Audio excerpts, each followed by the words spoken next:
Okay, let's see if my actual mic is on this time. Oh, why am I getting? Hi, everybody. Hi, everybody. One second. Of course, I'm having some. Issues. There we go. Hopefully. What is happening? Can you guys hear double audio?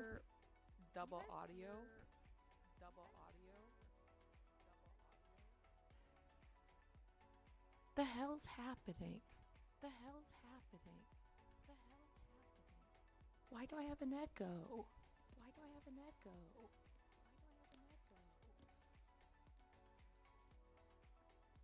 This is so weird. Okay, let me see.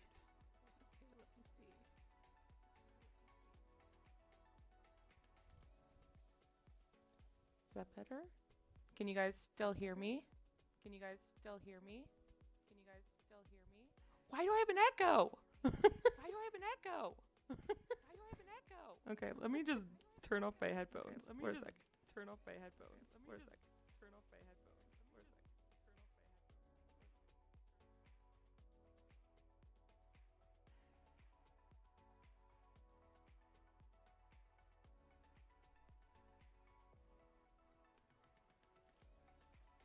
I think this is okay.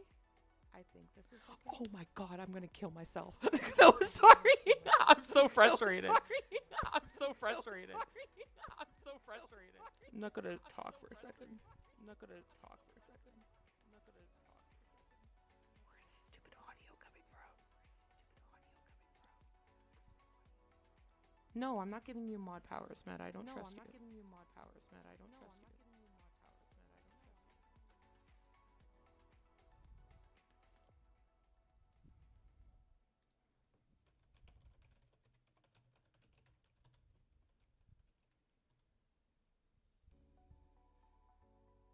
Just gonna go to my settings. Give me a second, y'all. I thought everything was fine.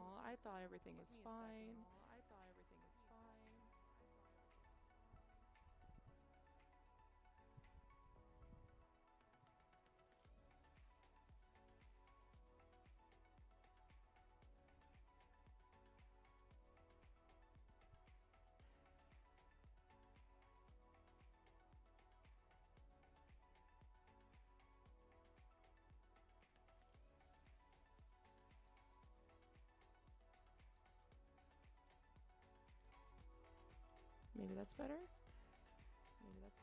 No, what the hell? Guys, I don't know what's going on. You guys just talk amongst yourselves. Maybe I have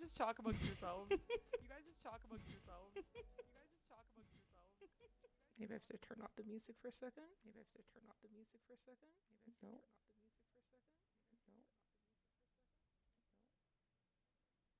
The frick is happening? Oh, I see what the problem is. I'm an idiot. I think this is better. No, it's not.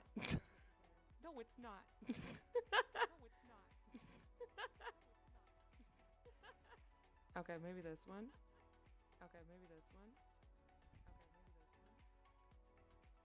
Yourself open on a tab. Oh my god, was that the issue? Oh my god, Sir Elk, I love you. I'm such an idiot. I was like, what the hell's happening? You guys could still hear me now, right? There's no echo anymore. Sorry, Meta. I was just panicking. I'm like, I was trying to start off all prepared and and then this happens and I'm like, what the hell? Like, why can't I start a stream that is not full of errors? Also, I don't know why I had the other one open for some reason. I think I'm just destined to not start, just not like, always just gonna have error. Just always gonna have error. I wanna listen to the music too. To stream is to scop, that's fair. Okay. Hi everybody, let's start this again. I am Celty. You guys should probably, I guess you all kind of know me anyway. It's nice to see you all again. I started doing this chat stream again because last time you guys seemed to really like it. A lot of people like to tune in and hear about my stupid, crazy stories and my stupid rants. I was actually listening to my last one last week because I was just like, what did I even talk about? I didn't listen to the whole thing because I didn't want to hear myself the whole time, but I just kept going on tangents, didn't I? And I guess you guys still like that. I see that. Thank you. Oh my gosh, Meta, you're on a 5-stream streak. Thank you so much. And Quetzal. Oh my god. I don't know why I always read that as an I. But yeah, I appreciate you all being here. I am again a little bit off schedule just because, like, of course I had double audio because I had a stupid tab open. But also, I was caught in traffic, so I thought I was gonna have a lot more time. And then, I got a call from work being like, hey, how do I fill out an accident report? I'm like, oh no, what do you mean? They're okay. They're okay. They were on a step ladder and they just missed the last step and they kind of jarred their back, and I was like talking them through it. How to do the accident form, and I'm like, oh god, here you go. Here's this day. So that's where my head's at. I just got back from physio, so I'm a little bit of pain. I didn't know what to make for food. I also haven't eaten today. And where I'm at, it is 4:40 p.m. So I currently have, cause I'm an adult, I have mini quiches in the oven because I'm like, that's food.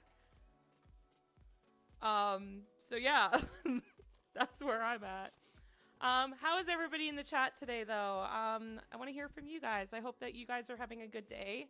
I hope that you guys are, well, it's kind of miserable weather here, but I hope that it's better weather where you guys are currently. I hope that you guys actually ate something today, and I hope that your audio is not doubled like mine was. Sorry if you hear some rapping. I'm currently putting the quiches on the pan. Oh, and they just fell out onto the pan. All upside down, of course. Oh my god, I'm just dropping things. Just ignore that. I think you guys just come for the mess, honestly. That's why I really want to get a 3D model, because I feel like I can express myself better in the 3D model, and you guys could probably watch me fuck up a little bit better. Get a clearer picture of this, but let's not burn myself, and let's why are you not working, stove? I'd like if you worked. That would be very dandy. Let's just put you. So I'll have food in 15 minutes. That's kind of nice. I just literally picked it up on the way home. I would kill for some rain. Okay. My internet is finally fixed. Awesome! Doing good. Eating potatoes and brisket. And I'm gonna go talk to a girl I'm sweet on. Oh, that's so cute!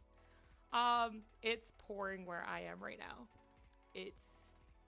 And I forgot an umbrella. But I took an Uber home. I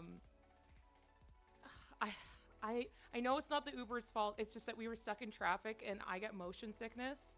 So the constant going forward and stopping, especially when I haven't eaten, I have a little bit of a headache, but it's getting better. And it will be way better in 15 minutes when I have my mini quiches. Better weather, but everyone here is ill, waiting for this. You guys have so much better meals than me. Potatoes and brisket and lasagna? What the hell? I want that. I'm just so lazy when it comes to... I'm not lazy. I shouldn't say that. I'm just so exhausted from work, and I'm not gonna, like... I'm gonna try not to complain about work on my stream, because everybody has to complain about work. But, everybody does complain about work, and you guys probably don't want to hear about work. But I just, when I come home, and it's probably not the best thing to do. Oh my god, what the hell? What's happening? Oh my god, there's a raid! Cove raided me! Hi! Oh my god, hi everybody! Oh, everybody, okay, let me see. Everybody's saying different messages. Okay, get raided nerd. Hashtag, I'm not saying that. Cute raid. Oh my god, get raided. Get raided nerd. David Dino, hi! Hello, raiders! Hello, Jasper. Hi, everybody. It's, oh my god, there's too many people in here. You guys need to leave. No, I'm joking. Hi, everybody. My name is Celty. I am one of Cove's friends. I am also part of, oh my god, there's too many people. I'm part of Gob Mode Studio as well. Cove is one of my very best friends. Like a sister to me. But I do streaming now. I still think I am a bit of a baby streamer. We literally started off the stream with double of my voice because I didn't realize I had my thing in, I had my video playing in a new tab and I was trying all these different audio options. So I'm still a baby streamer. Hopefully we'll get a little bit further in it because like I really do like streaming. You guys can see my socials at the top of the screen. That's where you can find me at Blue Sky as well as Twitter. I'm also in the Discord with Cove and Neckeye and everybody there, and they like to make fun of me, and it's not cool because like a lot of the time they make fun of me and they wash me with compliments and everything, and I get very aggressive in return. As a baby streamer, I support you, huzzah. Oh, that's great. I hope you do really well with it. I'll follow you. I can't subscribe to everybody because I don't have that much money, but I will support by following everybody that I can. If you don't have scuff, then you're not a real streamer. Fair enough. Thank you, Jasper. Oh god, same. I wish I could. Yeah, I wish I could. I really wish I could very much subscribe to everybody just to support everybody. Honestly, that would be where most of my money would go to if I could, because I want to support artists and I want to support people who want to make these things their dream. You deserve the compliments you had. Oh my god, I'm not gonna. Okay, I'm not gonna entertain that. I actually put a thing on here. I don't know. I didn't know if I was gonna use it or not, but you see this here on the screen popping up? That's your timeout now, y'all. If you guys go in timeout, you go in the bird cage. With your username. It's just a stupid little thing that I was like, why not? I might not keep it. I just did it as like a goof. Wait, what do you mean my music is doubled now? What the hell? Are you just joking with me? I hate you. Hold on.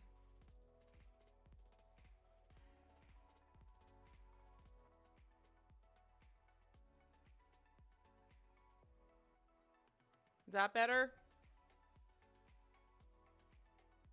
Is it doubled now? It's still doubled? There's more scuff apparently, but I hope I fixed it. David, you want to go into the cage? Why are you guys like this? The only thing is, like, I think you guys like this stuff too much that, like, if I put one of you guys in the cage, you're all gonna want to go in the cage. And now I'm like, what do I do with that? So, like, if we did, for example, we did, what's your username? There you go. We did this. You're now in the cage for a timeout. Like, if that's the thing, What if everybody else gets into the cage? I have to have a bigger cage. It's gonna be bigger than my PNG of myself. Yeah, now Ertmus wants to be in the cage. No, you guys, one at a time in the cage. This is supposed to be a punishment, not. If I go in the cage, I'm calling you cute, then the cage is my home. And you. Oh, I'm gonna. This is supposed to be a punishment. Look, okay. No, look at this little guy. Look how upset he is. It's T for trouble and for timeout. This is not a happy picture. And then you guys are just like trying to make it like... I was going to try and put him on the perch. There you go. Love that idea. You should do little edits of that as regulars. Oh my god. Cove, you're the one who told me that I shouldn't put people in timeouts. But here I am. I'm like, hey, I'm gonna put people in a timeout. Right now, David, oh god, I think I spelt your username wrong. It's isn't it 2 D's in there? Oh no, where's your username? Where do you go? Yeah, there's 2. Oh my god, you weren't even timeout yet, so that your timeout has to start all over now. I also had this egg timer thing that I had on here, but I don't know if that's gonna work. See? The little egg timer. I would love to make that a widget where I can put people in timeout. But I don't know. I was just being stupid about it. There you go. Now you're in timeout. Okay. What just happened? What happened? I was scrolling. What happened? Oh my god, another raid! Thank you so much for raiding. What the hell's happening today? Thank you so much. I guess I'll explain myself. Okay, I'm a goblin with blue hair.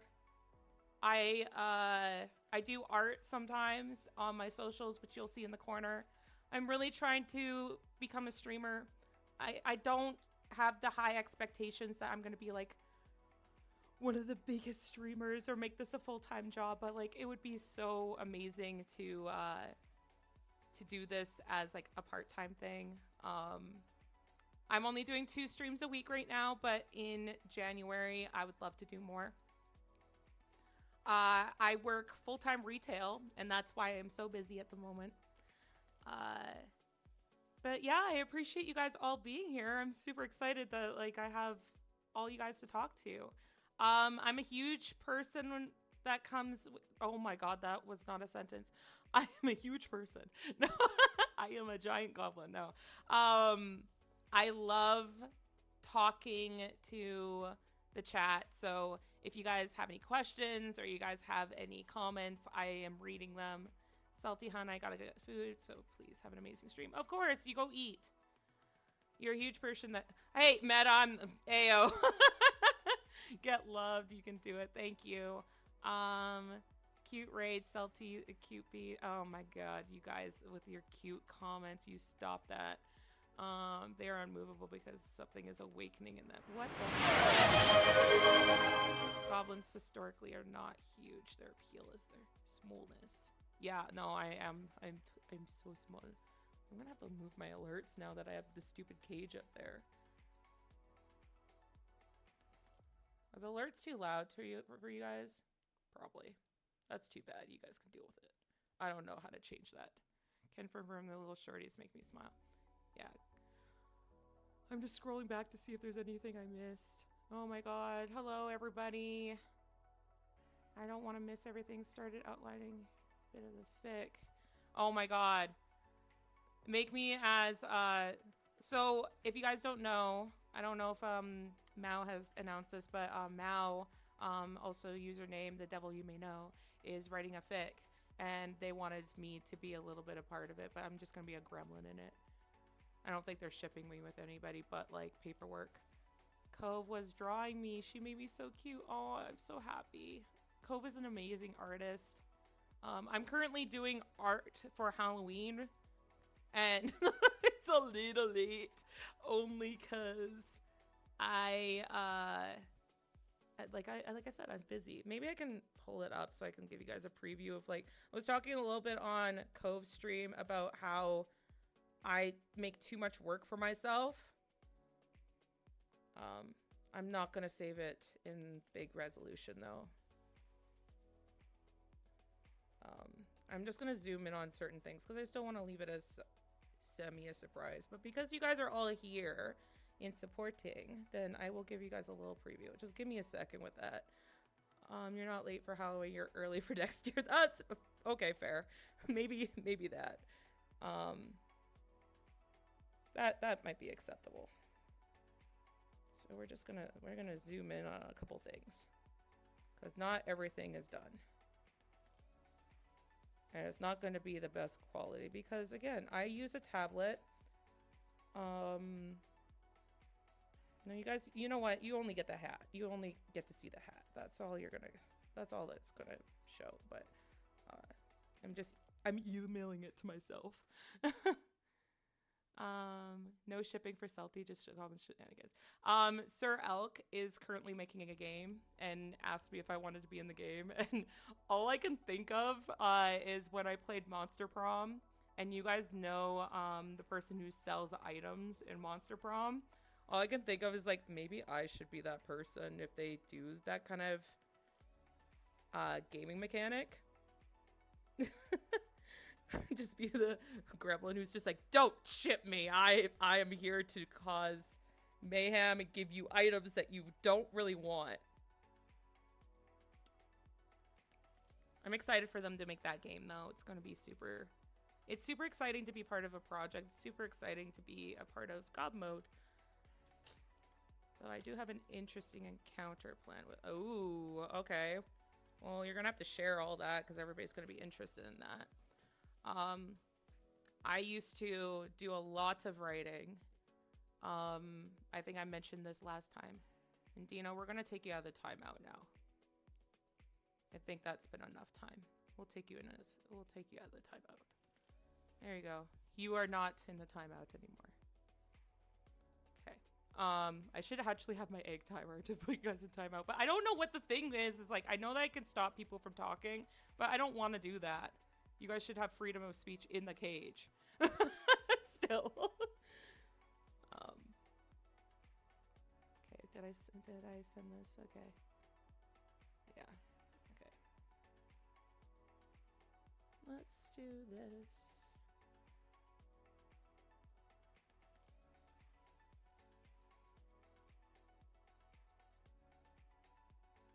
Okay. Where'd it go? Okay, that's why. We're gonna put this underneath so I can make it a certain size first. Because I think it's gonna be, oh, well. Can kind of see it already. Oh my god, I forgot this was see-through. Well, okay, we're just gonna move this to the top. Okay, this is what I mean, that I do way too much detail on my drawings. Because, like, that's the hat.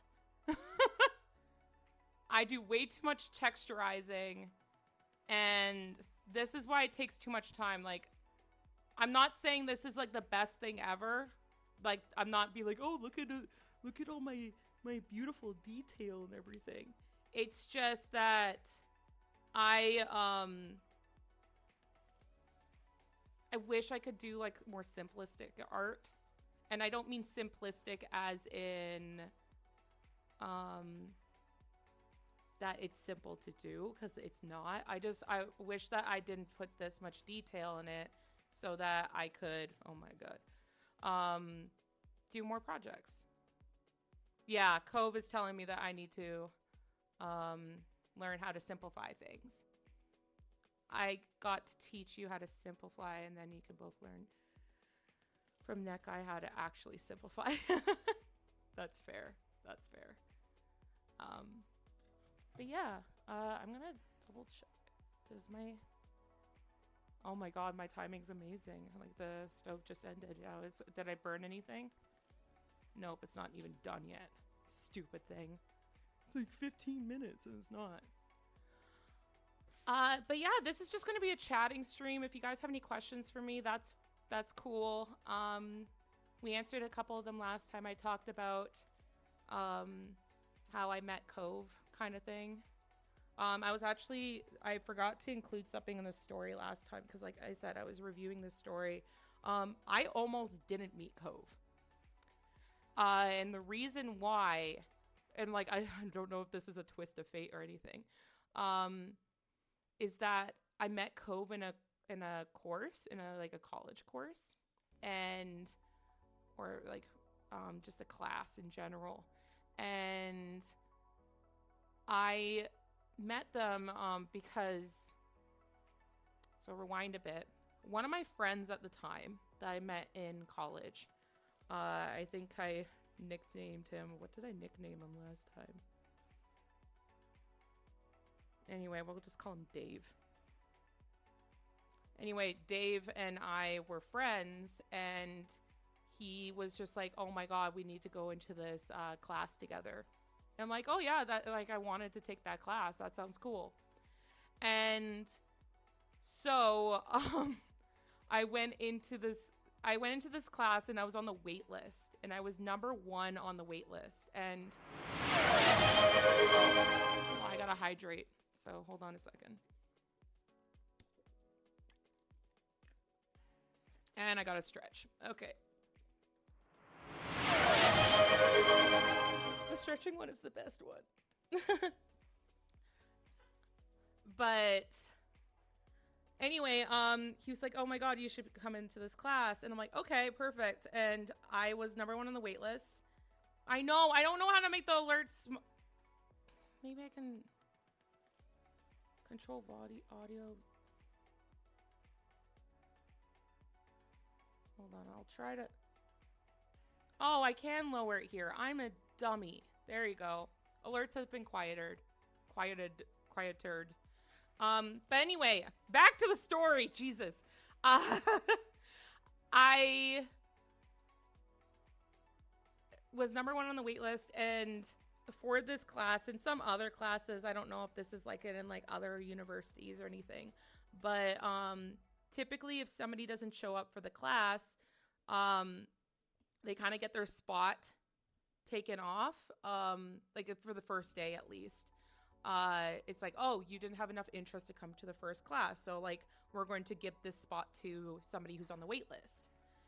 And I was number 1 on the wait list, but everybody showed up for this class. So I was like, oh, I really wanted to be in this class with my friend, and I really wanted to take this class, so I guess I'm gonna have to take it next semester. And so I was just like, okay, well, whatever. And next semester comes around, I take the class, and that's where I met Cove. So it was, if I got into the first class in that semester, I wouldn't have ever met them, or my other friends that we met in that class. Yeah, I lowered the alerts, so I'm sorry if it was really loud. I hope it scared you though. If you ended up getting a 3D nail model, would you keep the blue hair? It's iconic. Oh, I really thank you so much for liking the blue hair. Yes, I would. I have thought about changing the color. I've definitely changed the style throughout when I first started. It's kind of the same, but like more detailed, more shade, like everything's kind of different. I've tried to change my style. I'm trying to mold my style into what I want it to be. And no, the blue hair I love. I don't have blue hair in real life. It would not go with my normal skin tone. But I do have colored hair in real life. I'm thinking about maybe changing the hairstyle a little bit, but I don't know. Some people seem to like this style too. Not necessarily the one that I have on this old PNG model, but the ones that I've been posting, like for the Spice Temper stuff and everything, which I appreciate all the feedback in the comments about that. Everybody's just too nice. It's sickening sometimes. But yeah, no, we almost didn't meet, and I cannot believe that because I think I mentioned this last stream. Yeah, I did mention this last stream, is that Cove has become very close with me, and then I wouldn't be in gob suit. I wouldn't be a goblin. I wouldn't be in gob mode. I wouldn't be I probably wouldn't be doing art that much. And I wouldn't be streaming because I would never have like the balls to do that. We sisters, yes we are. I mentioned this. Cove wasn't in that stream, but Cove, I told people that you helped me through a really hard time last year, and like you were like one of the first people. I was just like, I gotta go do this thing, and it's gonna be really, really like upsetting and uncomfortable for me. And then you're like, I'll drive. So I'll be forever grateful to Cove for that. You guys are adorable. Oh, you stop that. Meta, do I need to put you in the cage? Are you next on the list? There has to be some punishment in the cage. I just don't, like, I don't want to do with that. You want, no, now I don't want to put you in the cage because now you're saying yes, please. The funny thing, and I think I've told people this too, is that oh no, not the cage. Is that Cove has told me that I'm sometimes more goblin to her. And it was when I was like posting certain things, like I thought funny, like were funny when I was at work, that I would post on Twitter, and then people would be like, oh my God, you're like, what the hell? Like I play pranks on my coworkers. I think I've talked about like, yeah, I did talk about that I taped my friend's favorite pens to the ceiling. I also stacked like empty boxes in front of the bathroom. So like it's like they could move the boxes. Like I'm not a mean person. I just inconvenience people with my pranks. Throw me in the cage, spare the others. I promise I don't want to be in the cage at all. Not even. The cage is supposed to put a fire under the cage. Oh no.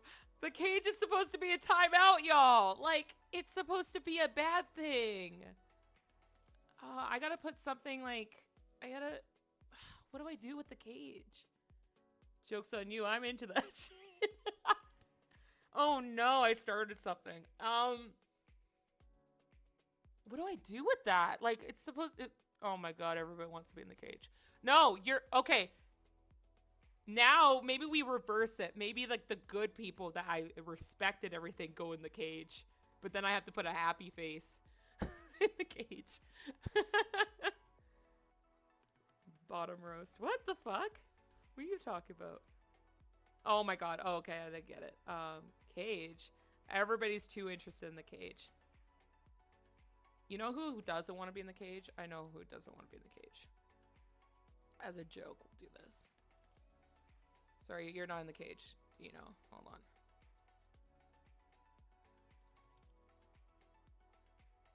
Cove doesn't want to be in the cage. So Cove is now in the cage.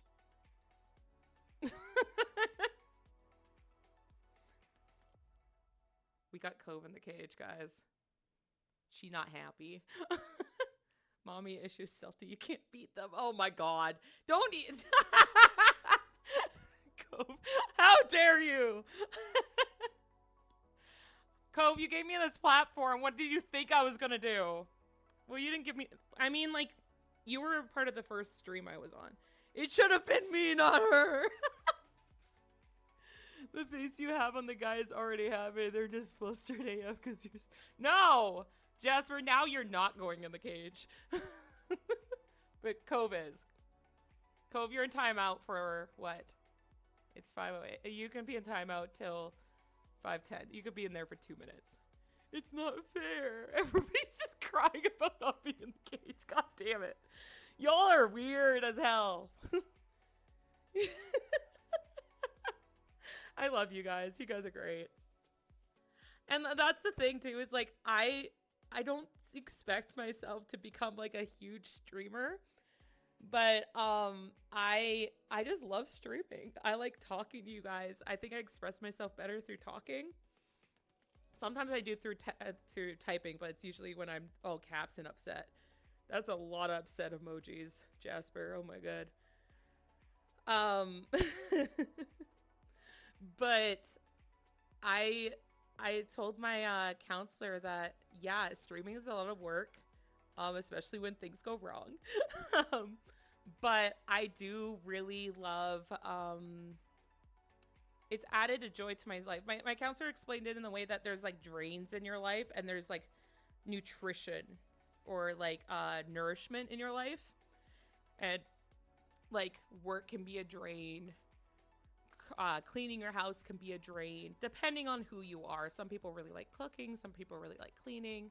Um and like I see this as it's nourishing. I really like I really like connecting with people. I sometimes though me and Cove are doing a collab on Friday together with a couple other people. I think Onyx and um but yeah, bye Dina. You don't get to go in the cage because you did that hashtag. But I what was I saying? I keep getting distracted. This is not. Oh, we're doing a collab on Friday. And it looks like we're going to play Repo and I don't want to play it. I want to play it because I know you guys want us to play it, but I don't want to play it cuz I'm not going to be good at it and I'm scared. And I was playing Halloween games. Oh, this is bugging me that I'm not like in the center. I was playing a couple non-scary Halloween games on Halloween, and I'm gonna. Uh, if you guys haven't watched it, we played Lethal Company, and I never screamed so loudly in my life. I think somebody clipped it and it was really bad. I but yeah, we're just here chatting today because like it's been really rough at work. I'm not gonna lie. It's been a lot. And it's I was thinking about doing Baldur's Gate because I really want to play it. But I don't have a set schedule, and if people want to tune in, I don't want to be like, hey, it's 4:30 this week and it's 6 o'clock next week. Because people have their own lives and they can't go around me. I could theoretically get involved and we can be bad together, but I still don't have a PNG set up. So I'll just be on Discord pick if I'm allowed to join. Contact Cove, because I don't know how many players are allowed. But also, like, isn't it in Repo? Tell me if I'm wrong about this, and hopefully I'm wrong about this. Is I like how that I said that I was gonna keep Cove in the cage for 2 minutes, and it's been 4. We're just gonna leave her there. She could just stay in the cage. But like, we're gonna change her username so that it's her full username, so that people can follow her. And so people don't get it mixed up with anybody else. There you go. Now you know who exactly is in that cage. But tell me if I'm wrong. In Repo, does it listen to your voice and you have to actually be quiet? I think I saw a clip about that and I'm like, that's not gonna work. I'm gonna like not do well in that game. I don't do it. I'm not gonna do well in a lot of games anyway. Yeah, crap, because I like talking to chat, but also I saw a clip of somebody playing it and their dog was barking and they're like, shut up, shut up, shut up, stop barking, stop barking. And I'll just start whining and getting scared. So I'm not looking forward to it. But I know that people and my coworkers have said this too. My coworkers do not know. They know I stream, but they don't know my username except one that found out, and I hate him for it. But they all said that like you guys are all twisted and that you guys love when people stream horror games because it's so funny to y'all. And I know that, but it's just I don't get scared like a lot with scary movies. I don't like gory movies, but I don't when you're playing a video game, you're like in the video game. It's different. Like you're not yelling at the person to run away. You are the person who needs to run away. There's a toggle mute. Yeah, but like Cove is not going to let us do that. Cove is going to tell us that we have to like play it for real, and I'm not looking forward to it. But at the same time I am, because I know it'll be funny. But I know I'm not going to sleep that night, because like last time we would play Lethal Company, I didn't sleep because I had too much like adrenaline from it. But we'll see. I know that you guys will enjoy it. I hope that you guys join us. It'll be 5 p.m. Pacific Standard Time. It'll probably go longer than 9. We usually go a little bit longer than 9. But I'm going to have a bite at this quiche.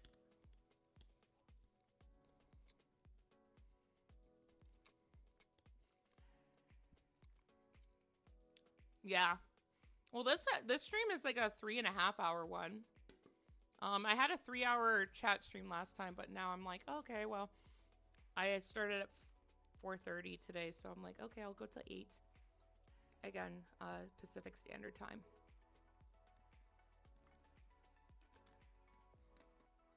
No, thank you. Bad idea. What's a bad idea?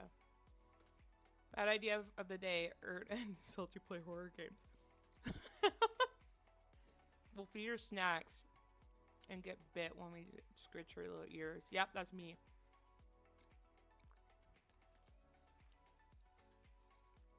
Wow, I could never yap that long and be entertaining.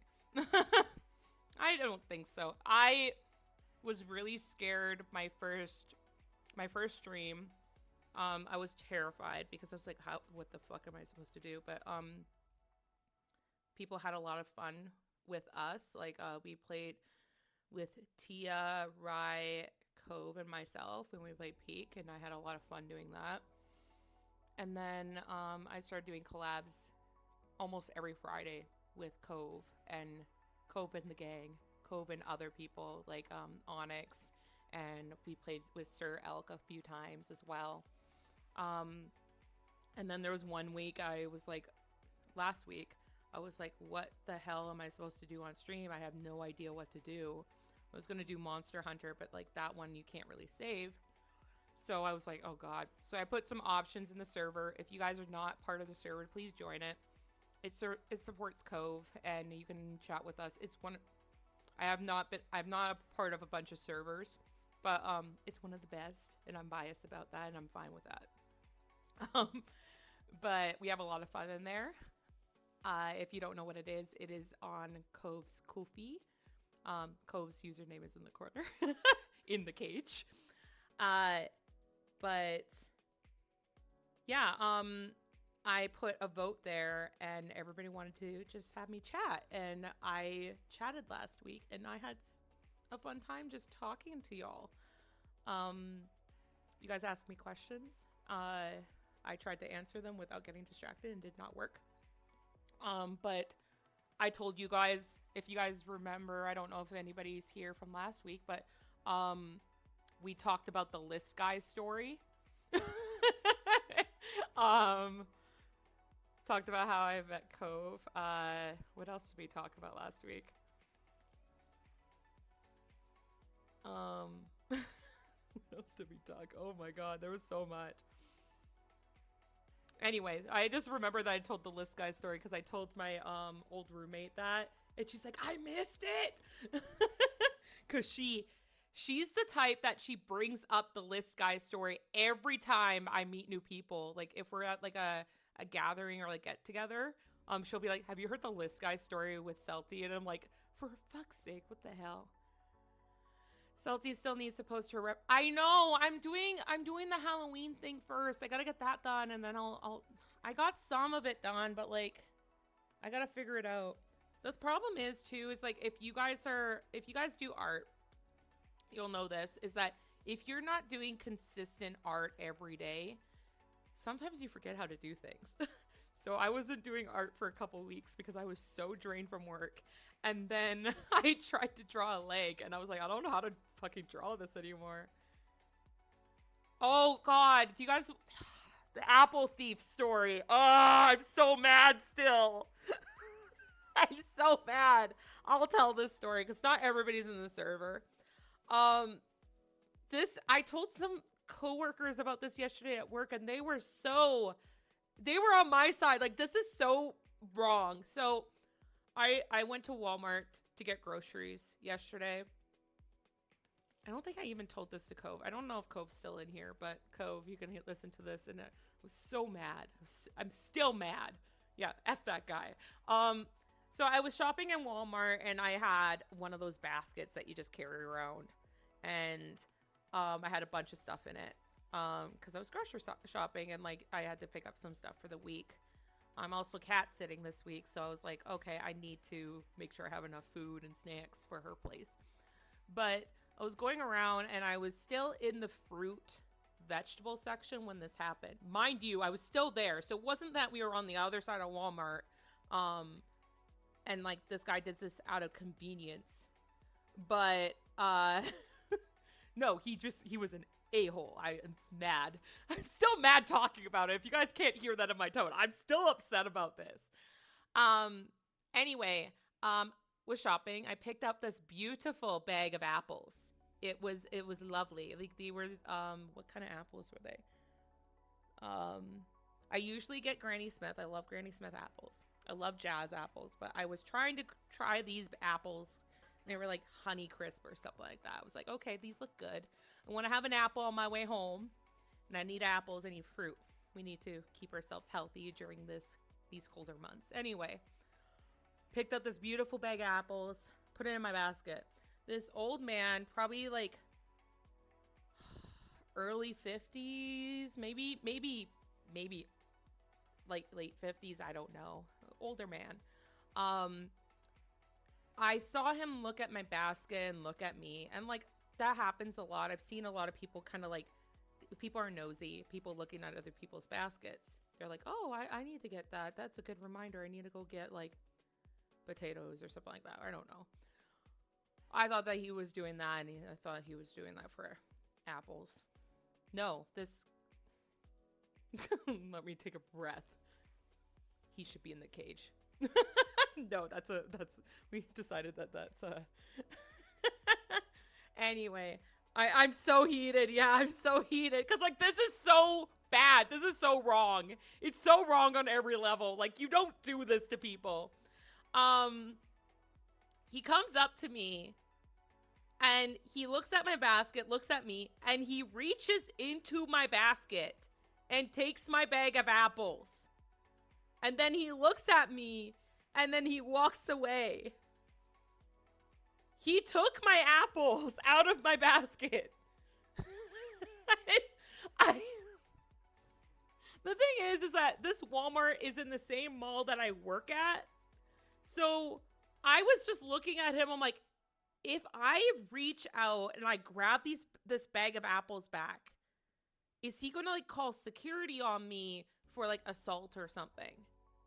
Because like, what are you supposed to do with that? Like, it's one thing for him to reach in my basket because he's like not touching me or not like grabbing something out of my hand. It's still fucking wrong. But like, I didn't want to get put in jail for this. So like, I looked at him. He looked at me like, what are you going to do about it? And then walked away.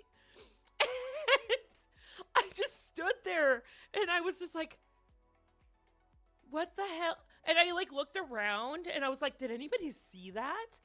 But even if somebody saw it, they might have thought he was my grandpa or something like that.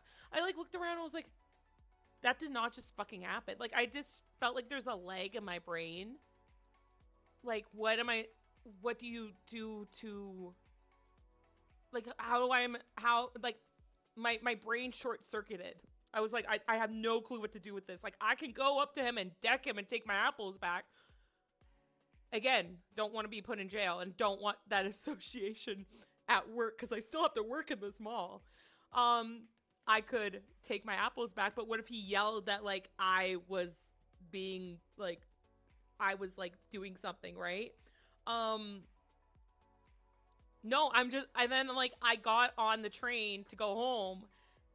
I got another bag of apples, y'all. I got another apple bag. And then I looked at the bag and I messaged in the server and I was so mad about it. And I was like, guys, this happened. Like, this is not, and everybody was on my side, thank God. Cause like, if you're not on my side, then like, I don't know what's wrong with you. You're an apple stealer and that's not okay. But who does that? Haha, it is. I hear here to pester and annoy. How are you doing? Hi, Katana. I'm talking about the apple thief. I'm so mad about him. And it's funny because like I messaged the server a few hours later. I'm like, I'm still mad about this. And the day after, I'm like, just so you guys know, I'm still mad about this. I don't think I'll ever let this go. I will always think about this guy who just had the audacity to reach into my basket to take my apples. like I know he knew what he was doing.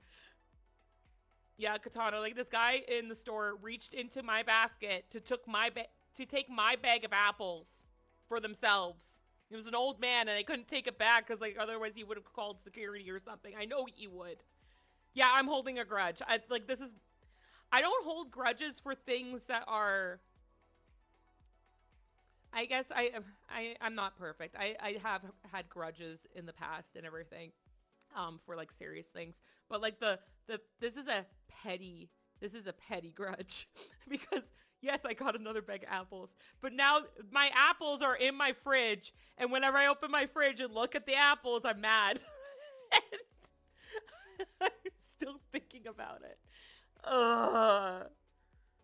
Yeah, I can also laugh about it, so it's whatever. I'm laughing, but I'm mad about it. It's like it's one of those situations that I can't do anything but laugh about it. Otherwise, I'm going to get more pissed off. I'm still pissed off, don't get me wrong. But, like, what am I supposed to do? Like, do I go punch a wall? Like, I can't do anything. I would have grabbed him and spit on the apples and handed it back to him. See, like, I would have grabbed him, or, like, grabbed the apples. But then I was like, would I be in the wrong for that? Again, like, my brain short-circuited. Maybe we need to figure out in the comments, like, in the chat, like, what would have been okay. Like, I could have, again, like, I was like, do I call security? But, like, I didn't purchase the apples yet. So I can't be like, this old man took my apples. The security guard would have been like, just go get another fucking bag of apples. Like, again, like, yeah, loudly saying, excuse me. I think I was just like, my brain short-circuited. I just stood there and I literally was like looking back and forth like, did anybody see that? Like, am I in the, like, did I take his basket? Like, what happened? So yeah, I'm still upset about that. I'm pretty sure security would have agreed. Yeah, no, I'm still mad about it. The next day though, I caught a different old man, but I caught an old man shoplifter in my store and I was pretty happy about it. I was like, channeling this. And that guy cursed me out. Yeah. No, he wasn't in my store, though. He was in Walmart. I don't work at Walmart. But if he ever did come to my store, I'd definitely be like, hey, I don't want you in here. I have the right to refuse service. If he ever asked me, I'd be like, I remember the Apple incident. Years later, he comes into the store, and I still remember your face. I'm surprised you guys have old big ones there. Where? Oh, at my store? No, I have, well, like, anybody of any age comes to my store. Is a goblin not entitled to her apples? Exactly. And again, like I said, like, whenever I look at my apples in the fridge, I'm still upset about it. I told my coworker, and they were just like, they were looking at me like wide eyes, and they were like, I can't believe that happened to you. And that's the thing is, like, sometimes I have these like weird little stories kind of like this, and I'm like, I get worried that people think I'm making it up because it's so outlandish and weird. but I'm not doing it to be interesting. I hope you guys could actually hear like I'm pissed off about this. Like it's in my voice. I'm pissed. Like I can't look at apples the same way again. Like I'm going over to my fridge right now and the fucking apples are there and I don't want them. Maybe I should give them the Cove. Like drop them off at her house and be like, I can't eat these. I don't know. People are weird. I've had so many weird instances with old men though. Not like, I know that you guys are probably thinking like, oh no. But like, no, just weird things. Weird comments and like whatnot. And also, I think it's just, I don't know what it is. I apparently have a face for somebody, like, I guess I have a friendly face, which I'm not. I'm an aggressive goblin. But I have a lot of people who come up to me and ask for directions, and I don't know directions, y'all. Like, I know my street, and I know how to get to work and back, and that's it. I use Google Maps for everything to try and get home or try to get somewhere. But I just have a lot of people who come up to me and talk to me, and I'm like, yeah, Cove, do you want apples?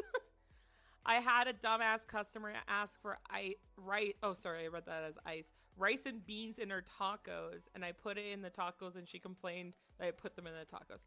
Yeah.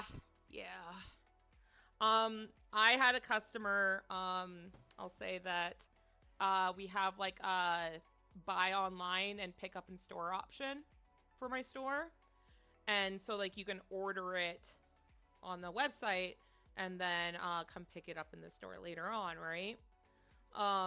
So this woman wanted to use a coupon that was, I guess, in her email or whatever. And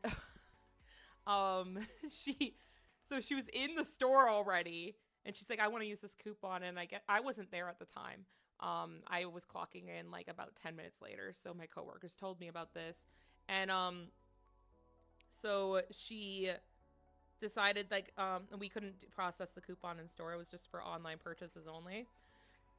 So she ordered it on her phone, and then as soon as she ordered it, she comes up to the counter, and we're like, oh well, we haven't received the order on our computer yet. It might take a little bit because that's the normal thing, y'all. Like with technology, it takes a while. And she started getting mad. She's like, well, I already sent it in. And it's like, yes, we understand that, but we can't, like, we have to wait till it comes in. We can't just give you the item and like wait for it. Like we have to, like, we can't just take your word for it. Like, even if we look at the receipt, like we have to have the order number. And she was just irate about that. Like she just got super mad about it. And yeah, no, and like that's the thing is like people are like, I want to talk to your manager, and it sucks because I'm the manager. Like I know how to deal with confrontation. This was this is another story, but like I was so proud of this.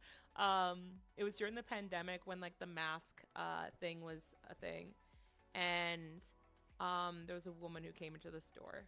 And she wasn't wearing a mask, and I said, I'm sorry, like, I'm gonna have to ask you to wear a mask, just for the safety of other people. It was a mask mandate, right?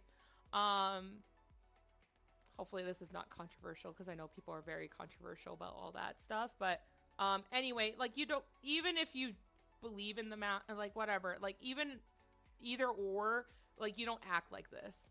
So I was just like, hey, I have to ask you to leave if you're not gonna, and she's like, I'm not gonna leave, you can stop staring at me. I'm like, okay, well, I'll just call security. And she's like, good luck, I'm friends with security. I'm like, oh, good, we can both talk to them because I'm friends with them too, because I am. She just looked at me and she's just like, fine, I'll leave. And she left the store, and then she came back and she's like, tell me your name. And I was like, I had a name tag on earlier, but I went on my break, so I had my name tag in like the drawer still. And she's like, you need to tell me your name. I'm like, I don't need to. And she's like, yes you do. And I was like, I absolutely don't need to tell you my name.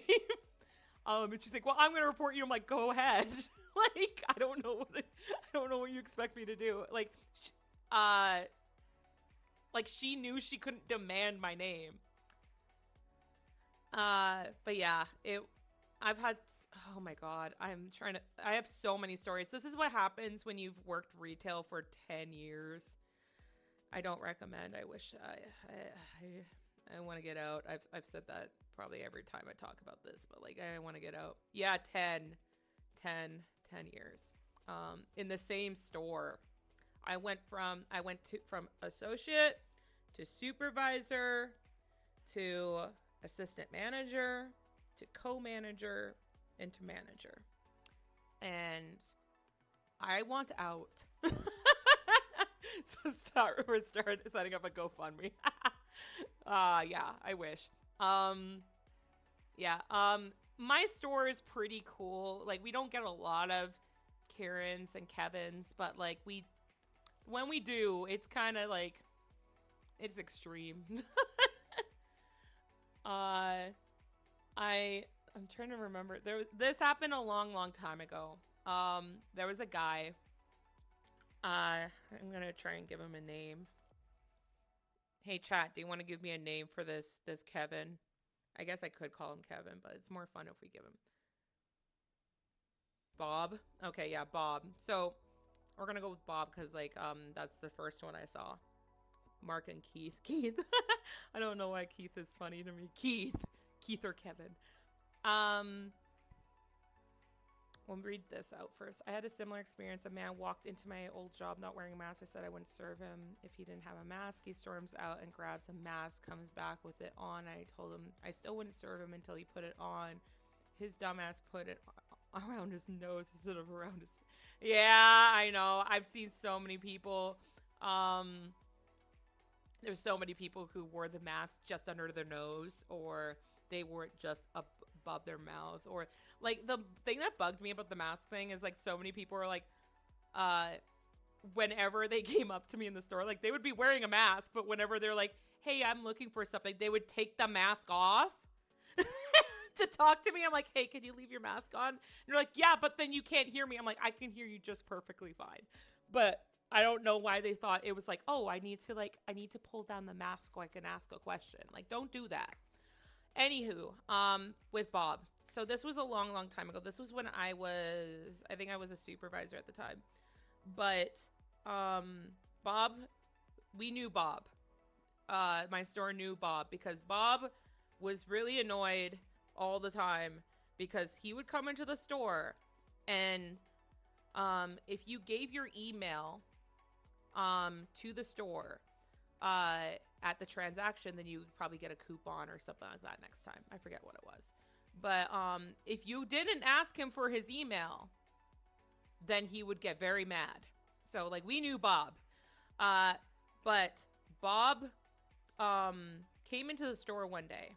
I was working the closing shift. So like my boss, we'll take a Mark. We'll call my boss Mark. Because that was the next name from Rooker. Thank you for your name suggestion, Rooker.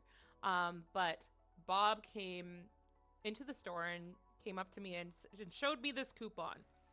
And this coupon said, hey, if you buy one shirt, or if you, like, I guess, like, shirts were on sale. So it was, like, clearance shirts or something like that. They were, like, buy one, get one half off or something like that. And he shows me this coupon. He's like, hey, can you explain this coupon to me? It's very straightforward. If you buy one shirt, you get the second one half off. So I looked at the coupon and I very kindly, because that's my job, I'm trying to be kind to people, explained. I'm like, oh yeah, if you buy one shirt, then you get the second one half off with this coupon. And he was like, oh, well, that's not what your boss said on the phone when I called earlier. And I knew. I worked with Mark for like several years before this. So I knew that he didn't say anything but like what the coupon would say. That's just stupid. And I was like, okay, well, this is what it says. So I have to go by what it says on the coupon. And he's like, okay, well, whatever. And he was kind of miffed about that. And I was like, I don't understand. And he's like, oh, he did ask. He's like, can I use it on a different item? And I'm like, no, like it's four shirts. It's four shirts, sir. Like it says buy one, you get the second shirt half off. Uh so I go about my day. I start like I see there's a line at Till. I go up to Till, see if I can help out. I jump on Till, send somebody on their break and everything like that. I had a line that basically had like 3 or 4 people in line, and Bob budges in front of everybody, and he slaps. I'm trying to remember what it was. I think it was a hat. He slaps a hat on the. No, it wasn't a hat. What was it? It was something. It was something cheaper than a hat. I think it was like. It was a sticker or something. It was some sticker or like whatever. Anyway, it was a cheap item, like a $3 or $4 or something like that. So he slaps like two stickers on the counter, and he's like, "I want to use my coupon for this." And I just looked at him also because he budged in front of people, so everybody in line is like, thankfully, very understanding because like they knew that I wasn't like beckoning him out to the front of the line, but like they were all understanding. They were like, "What the hell is going on?" But yeah, like Ricker said, he slaps not a shirt on the counter. He's like, "I want to use my coupon for this," and I looked at him. I'm like, "I'm sorry, sir, but like this is not a shirt, and I can't use a coupon of shirts for not a shirt item." Basically, I said it very nicely. Like I know how to be nice to people. I'm like, "I'm sorry, but like because the coupon says this, I can't process this for you." And he's like, "Well, just bring it through anyway." I'm like, "It's not going to work." And then he starts getting more annoyed and more upset about it. And I'm like, "I'm sorry. Like even if I could put it through, like I can't because I'll probably get red flagged for that." And he looked at me and he's like, "Well, what does red flag mean? Like, what the hell?" I'm like, "Well, I could get red flagged for it if it even went through, which it's not going to go through because it's not the right item. But even if it did, or I gave you a similar discount, that I can get fired for that because I would get red flagged for it because it's called internal theft. Because I'm not supposed to give unauthorized discounts. Sometimes we give discounts and sometimes we do things to make the customer happy. But like, also in my head, I'm like, this is stupid. Like, I cannot do this and like justify it to my boss. Like, "Oh yeah, no, I gave it to him." Even though it was a sticker, it's like, it's the principle. Also, like a fucking like a shirt is gonna give you more like payout for that. Like, why do you want to like get half off on a sticker? I just didn't understand it. So his response, mind you, I had red hair at the time. His response is like, "Oh, so you don't," and like at this point he was cursing, but like he was like, "Whoa, so you can't get a fucking red flag with like your fucking red hair?" And let's just pause here for a second because that is the stupidest response you can give somebody. Like, why are you coming after a personal characteristic? Because you're not getting half off on one sticker. Like, I don't understand how that translates. It's like, "Oh, you can't get a red flag like you have effing red hair." It's like, how does this connect in your mind? Like, I think he was just taking as like, "I'm going to give you a personal attack." But like, it wasn't even a personal attack because he wasn't saying that my red hair was ugly. It was just like, "Oh, you have red hair, so you can sacrifice doing a red flag." I'm like, I don't understand. It was the stupidest thing he could have said. And then, but at that point, I had people in line being like, "What the hell?" And I like looked at him, but the thing is like when it comes to those situations, we're trained to de-escalate. But because this guy was now trying to personally insult me, and he was getting more irate about it, I was just like, "Sir, I'm going to have to kindly ask you to leave because I cannot do this purchase for you." And he started getting more upset. And then I was just like, "Hey, I cannot do this purchase for you. If you do not leave, you are upsetting the other customers. If you do not leave, I will have to call security." So he left the store. When it comes to an incidents like this, we are told that we have to call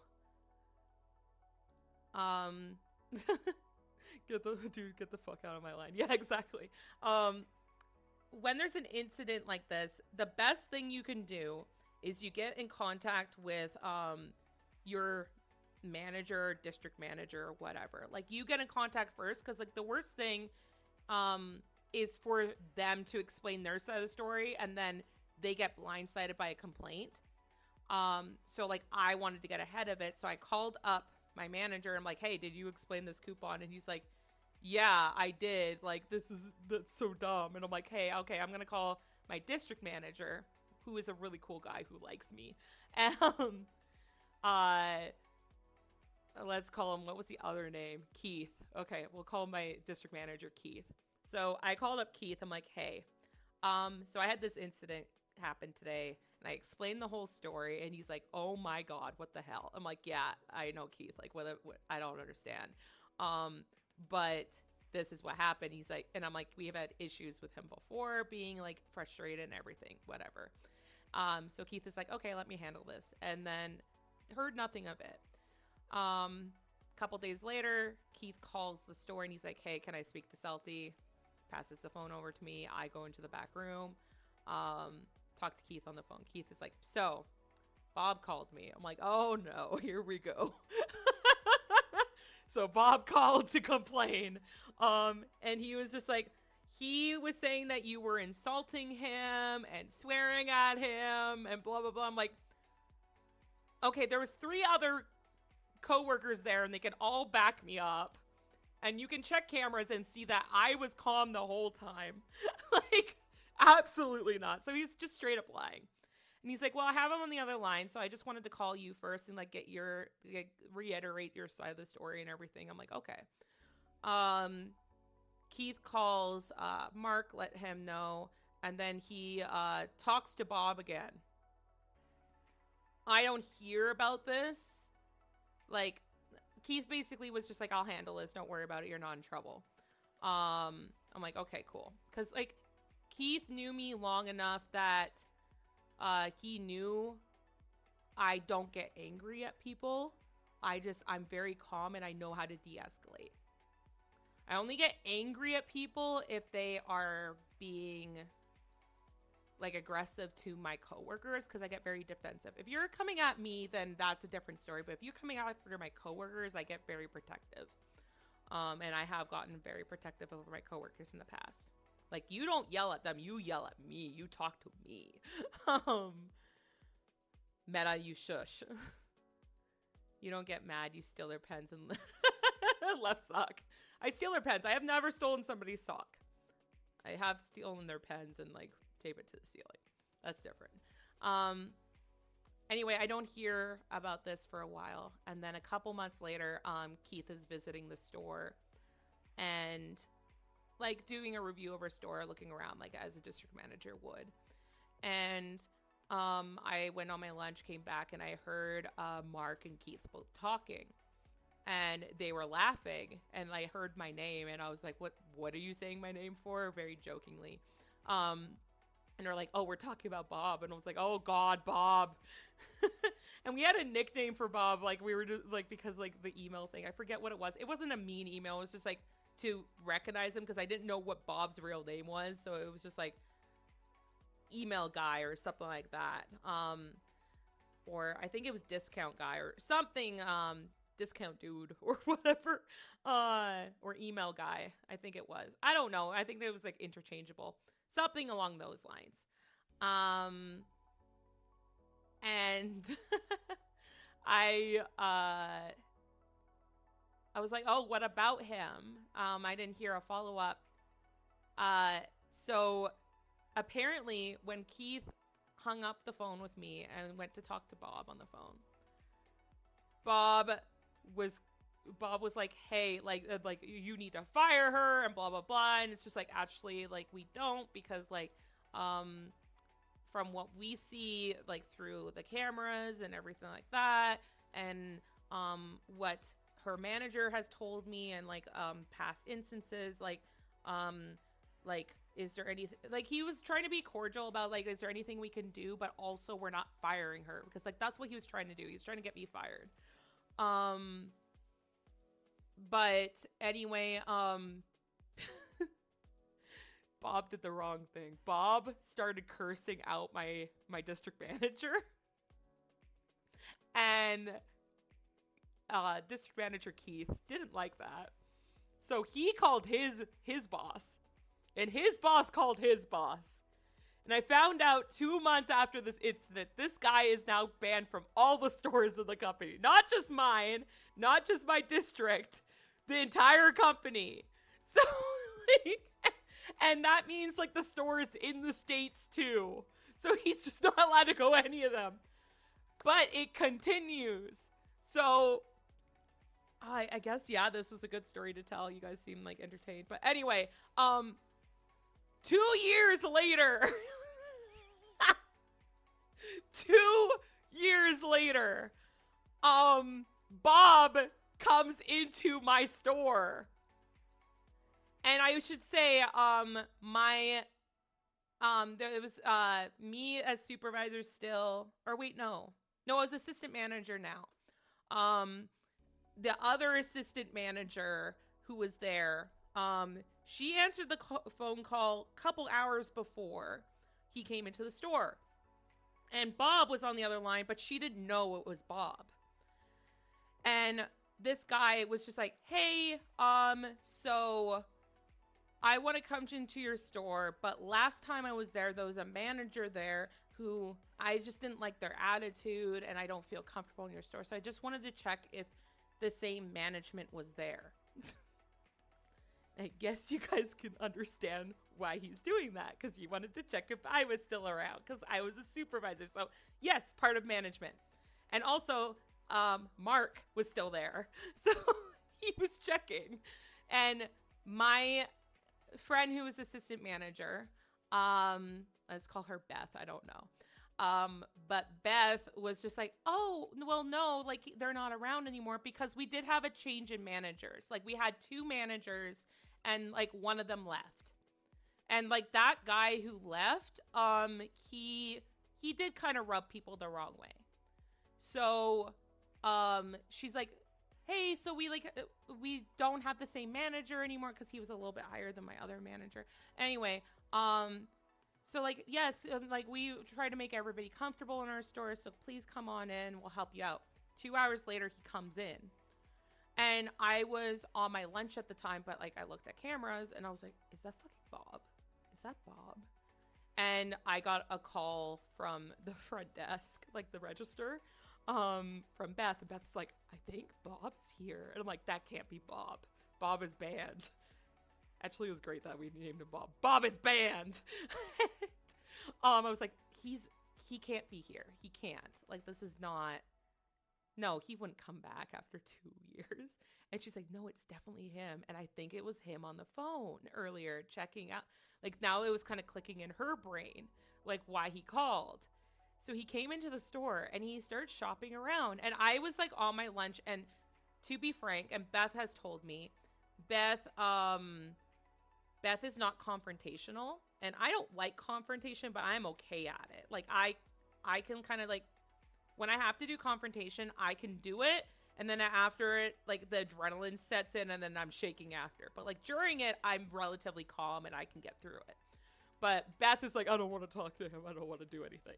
So he bought one thing in the store, and I was on my on my lunch, and I was looking at cameras, and I was watching Bob shop around. I'm like, this fucking guy is here, and I can't stand that he's here, because, like, he's banned. And I was, like, upset a little bit at Beth. I'm like, oh my god, like, she needs to tell him that he can't shop here. Like, we're both assistant managers. Like, I'm on my lunch. I shouldn't end my lunch to go tell him he can't be in here. But, like, it was bugging me, just like Apple Guy. Like, I couldn't let it go. So I got up out of my chair. I canceled my lunch. I walked out onto the floor. And I looked at Beth, and Beth, like, looked at me, and she, like, looked horrified. And she was just like, oh no, Salty's out on the floor. And she's not supposed to be. So she knew exactly what I was going to do. because there's no other reason. Um, so I go out. I go right up to Bob. I'm like, "Hi, sir. It is my understanding that you are banned from the store, so I'm gonna have to ask you to leave." And then he started getting a little bit irate. He was like, "Well, I already bought something. Like that was a big thing." And I was like, "Yes, and you can take your purchase and please leave, or I'm gonna have to call security. I'm just trying to be very cordial and nice about this." And he was still mad, and then he stomped out of the store.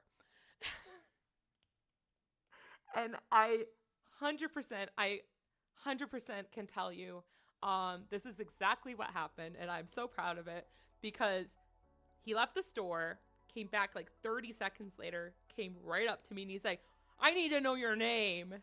Uh,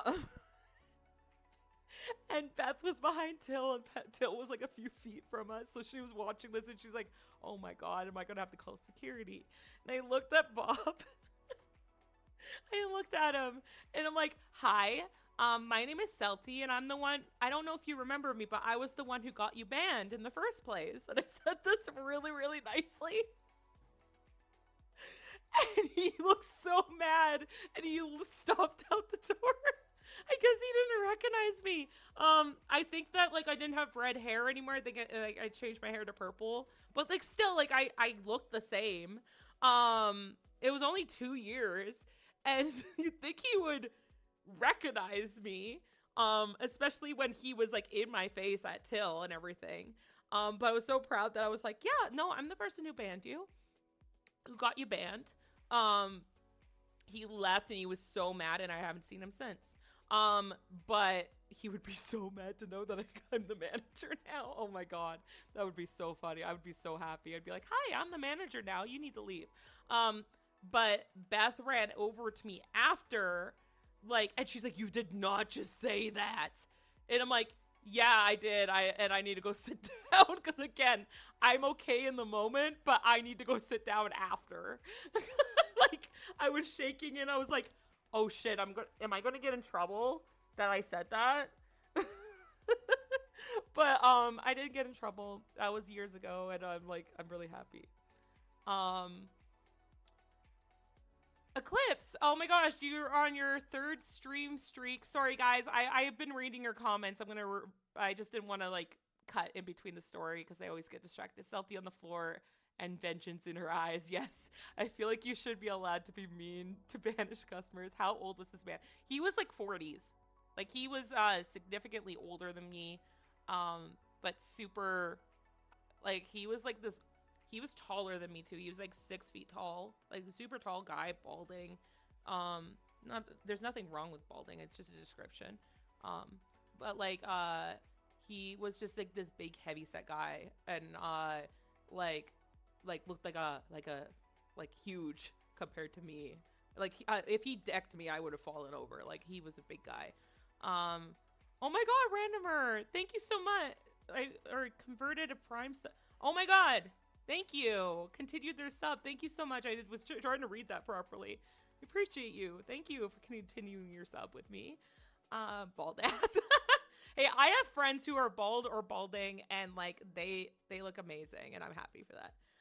We hate a 6 feet tall balding 40-something-year-old baby. Yeah, Bob the baby, Bob the band baby. What if Bob popped up in your chat one day? I'd be like, ban him. No, I would tell him like, "Hey, so you were banned from my store, so we're gonna ban you from this chat too." Aren't you bald? Yeah, I'm half bald. I have the side of my head shaved. I have like an undercut and then like the side of my head shaved. I really like it. I like it only because like I did it to be I did it at first because I have very thick hair, and whenever I wore my hair down, it felt like I was wearing a fucking scarf, and it drove me nuts. Um so I got an undercut, and then I saw people with short hair have the side shave, and I had like, I don't know, like hair just past my, a little bit past my shoulder.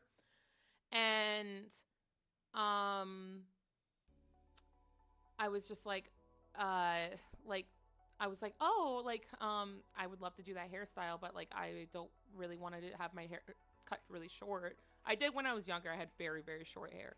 But I just didn't feel like it suited my face anymore. Um, but then I did the half shave, and then I keep thinking, oh, maybe I'll have to grow it out one day. But no, like I keep getting compliments on it, so I'm happy about it. I get like I think that's the most compliments I get is on my hair now. um because it's purple. It's purple, guys. It's purple. I don't know why I'm saying purple like that, but I have a cohesion to make Salty. I've been secretly Bob this whole time. Oh my god! No! Katana, you are not Bob! Fuck off. Salty rocking that dangerous half shave style. And the thing is like I told you guys, like I have so many people who approach me on like the train and everything and ask for directions, like, and I have like tattoos and the side shave. Like I don't think I look like a punk, but like you think you would go up to somebody else unless you're cool and you just don't care, right? I'll keep him around to post him. I have a friend that started balding when he was 23. Yeah. Yeah. No, like I have a friend who had really long hair, like longer hair than me, and then he recently just shaved it all off and he looks amazing. Cuz he was balding, like his hairline was receding a bit, and like he looks absolutely amazing like with it. I'm like, you look even better now.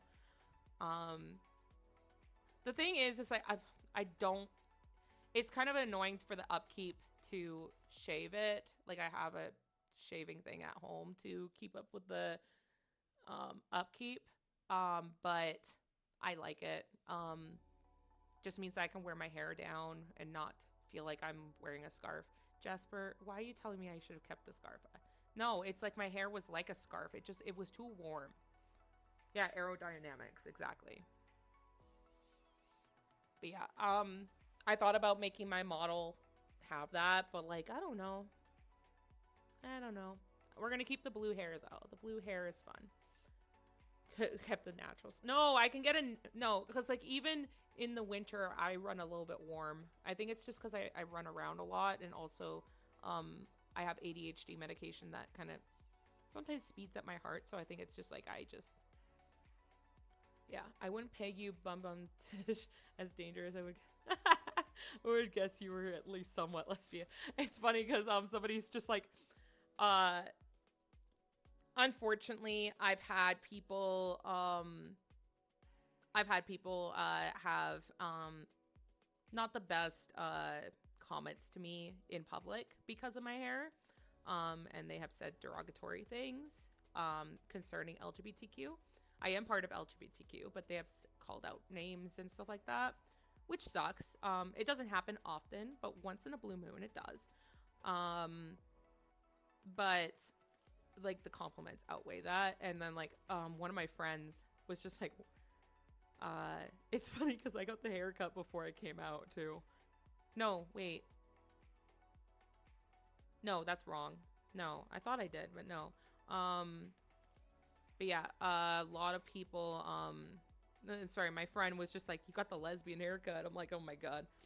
But I am LGBTQ. I'm not lesbian, but I am pansexual or bisexual.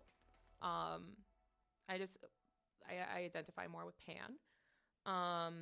Just because it's like, I love the saying, like, it's hearts, not parts. I think we talked about that last stream, but like, I fall in love with people's personalities. I don't care what part you got. um, I've only been one relationship with a woman though, so like a lot of people think that I'm just gay. They're like, oh, my boss and like I had a dark sense of humor with him with certain things, but like this wasn't really dark or anything, but he just like looked at me and he's just like, no, you chose a side. I'm like, no, I didn't choose a side. I like both sides. And he's like, nah, you chose a side. I'm like, no. um but yeah, I haven't been out very long, but I always knew when I was younger that I was it was different. shouldn't say different-ish. Like I said, there was no talk of bisexual when I was younger, so I was very much I thought there was something wrong with me because I'm like, oh, I like both. Maybe. You chose a side indeed. No, Jasper, you knock it off. Stop that. Southeast friends. There seems to be a common denominator here, and your choices of partners there. So, hey, I've only had like one partner. We're still friends. We're still friends. But yeah, I've only been with I've only dated a woman. I didn't date at all in high school or college. Just because like I was doing a lot of work on myself and I didn't want to it's nice to have like a partner to work things with, but I didn't want to drag them into the drama that I had.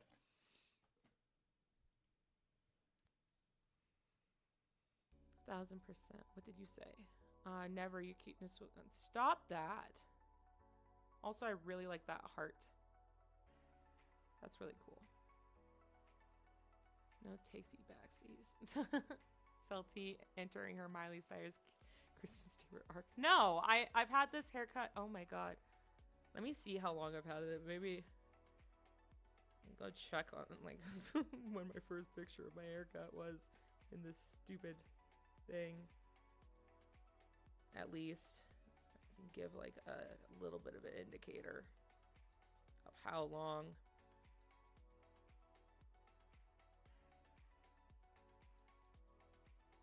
Oh my god.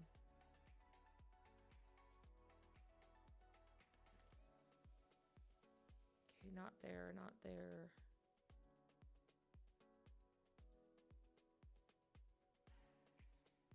Is that it? Yeah, I've had this haircut at least since 2018. At least. As an NB pan, I have determined that every relationship I've been in has been both equally gay and straight at the same time. Rock on, yeah. Like I said, I really like the haircut. It's just functional for me. It sucks to have to shave it sometimes because it's just like, oh my god, I missed a spot. Now I gotta get the back of my head, and that's awkward. And I don't have somebody to help me. And I have this mirror. And I had to buy a new mirror because when I moved, this one broke. But it's annoying, but it's fine. It's fine. Everything's fine. Probably won't be changing it for a while because I still like what I can do with it. I really do need a haircut, though. I have a lot of dead ends. I've been trying to save money, and like haircuts are expensive, y'all. Unless I want to go to like, I don't know what a cheap haircut place is. But then again, I guess I did tell people on the server that I had a knot in my hair, and I just took a steak knife and I cut it out because I was frustrated with it. So that might not be helped. So buzzed or razor shaved? I think it's it's like 3 millimeters. 3 millimeters is what, but like my hair grows fast. So right now it's probably like 5 millimeters or something. I don't know. I don't have it like completely patchy or anything. And I don't color that side either. So it's my natural hair where it's shaved or razored, and then I have purple on the other side. I made the joke with some people that I'm like, because I identify as pan or bi, I think I said this to my girlfriend too, is like, I'm like, look, and I looked off to the side, I'm like, I'm straight, and it's like my long-haired side, and then I turned to the other side, and I'm like, now I'm gay.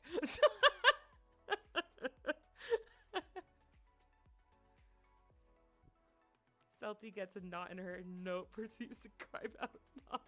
That's better. Yeah, that's true. It was frustrating, and I couldn't find the scissors, and I couldn't brush it out. I don't know. It wasn't going to give. I don't know what you're supposed to do with those kind of knots. Also, oh, I forgot to put this here. I'm gonna quickly do that. I did this before, but I don't know why it didn't.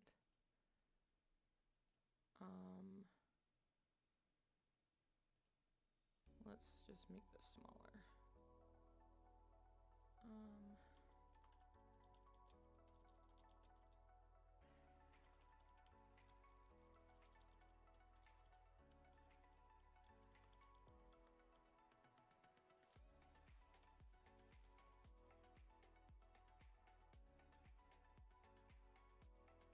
Uh-oh, where'd it go? Oh, it's so tiny. I'm just gonna put this down here. Because I had that before and then it didn't. I don't know why it didn't transfer onto the screen. Why is it blurry? Why are you doing that to me? This is not a promo for following. If you guys don't want to follow, that's totally fine. It's totally up to you. I'm just, it's just bugging me that it wasn't there.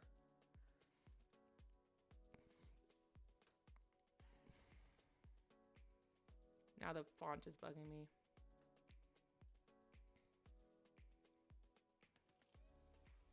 Everything's bugging me.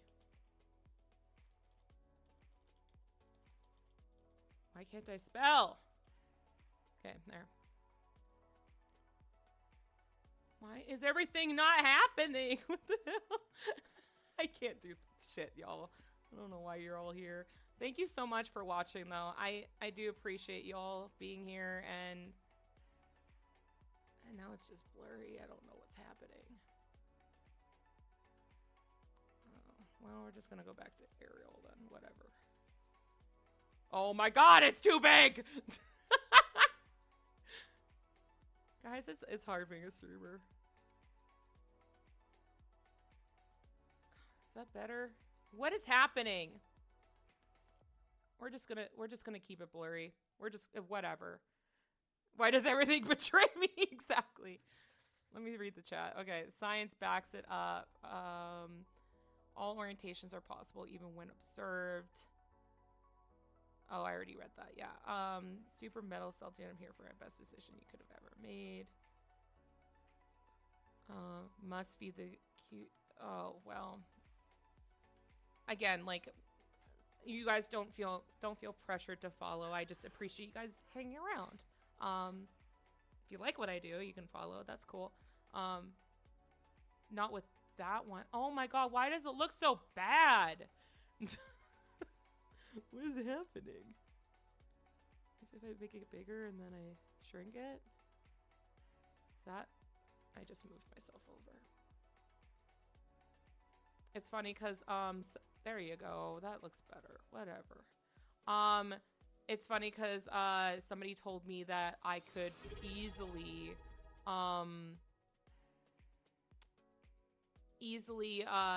use, there's this thing called studio mode. So, like, you guys don't have to watch the edits with me. But I want you guys to watch the edits because I am, like... because I am like this. Because I want to be honest. Oh my god, thank you, Jasper, for subbing. Thank you so much. A Prime sub, thank you. I appreciate you. I'm glad you're enjoying yourself. I enjoy you guys. How long has Cove been in a timeout for? An hour now? Should I message them and be like, you're still in timeout?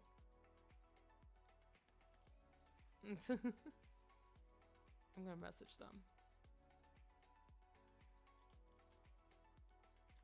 You're still in timeout out in the bird cage. By the way, just wanted you to be aware. Haha. Oh my god! Randomer! Jesus, thank you so much!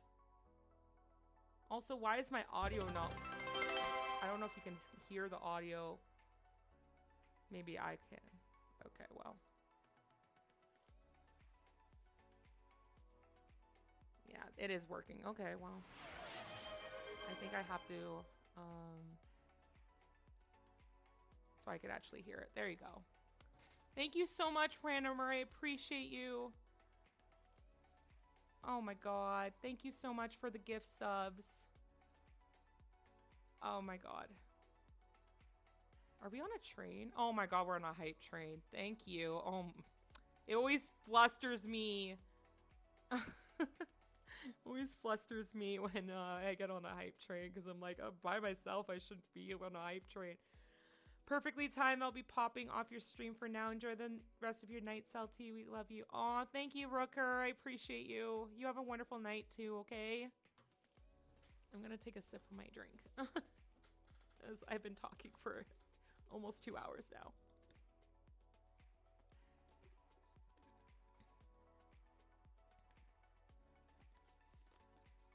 Like I said, I was gonna play a game today, but I figured that... Oh my god, what the hell's happening? I heard that now.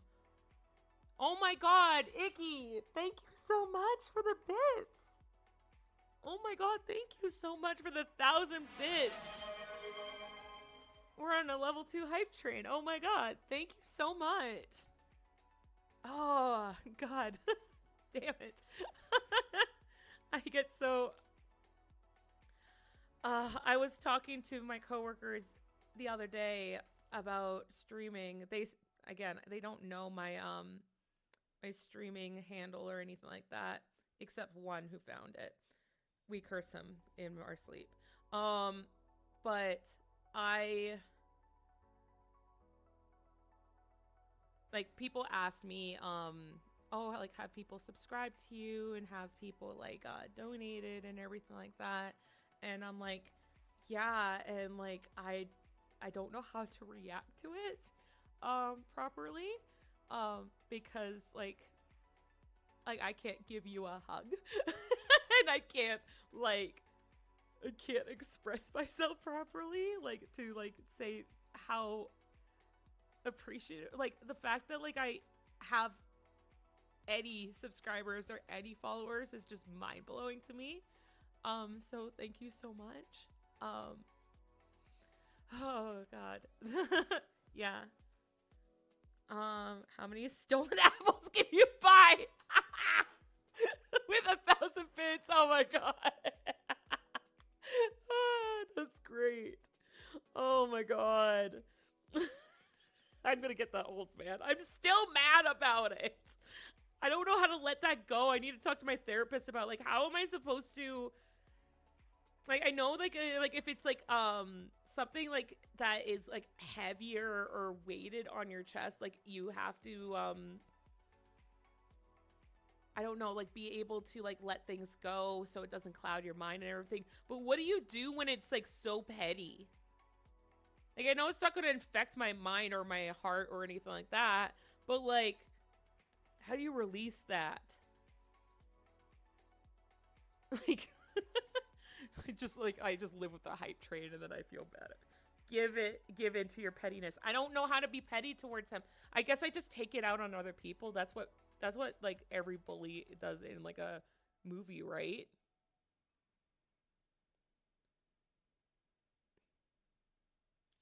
What if I do this? Oh, but like then like I feel like it's not. Maybe okay, maybe we do this. I know what to do. Hold on. We're going to do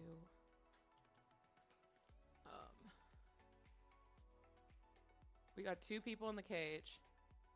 Oh my god. Get in the cage, not. And then we're going to do the 2 people. We're going to do Icky, Neko, you are in the cage, as well as Randomer. We'll do like congrats. Congrats, you're in the cage. You're in the cage for helping me. Oh no, I gotta move this over. There you go, you're in the cage. Play a violent video game? What the hell, Faith? Don't do that. Celty fiction has always taught me that revenge. Oh, Celti. I was like Celti fiction. What? What Celti fiction? What you were reading? Celti fiction has taught me that revenge is always worth it. Oh, sorry, Jasper. I should have done that too for you. I'm sorry. I will put you in the cage too, because you asked to be in the cage too. I'm gonna run out of room for people in the cage. This is a bad idea. Sorry, you're gonna be a little bit tiny there. This is a bad idea. This is a bad idea. Just, yeah, because you subscribe too, so there. I can't do this all the time, but we'll do this for this. Okay. Look, you guys are all three in the cage together. It's getting crowded in there.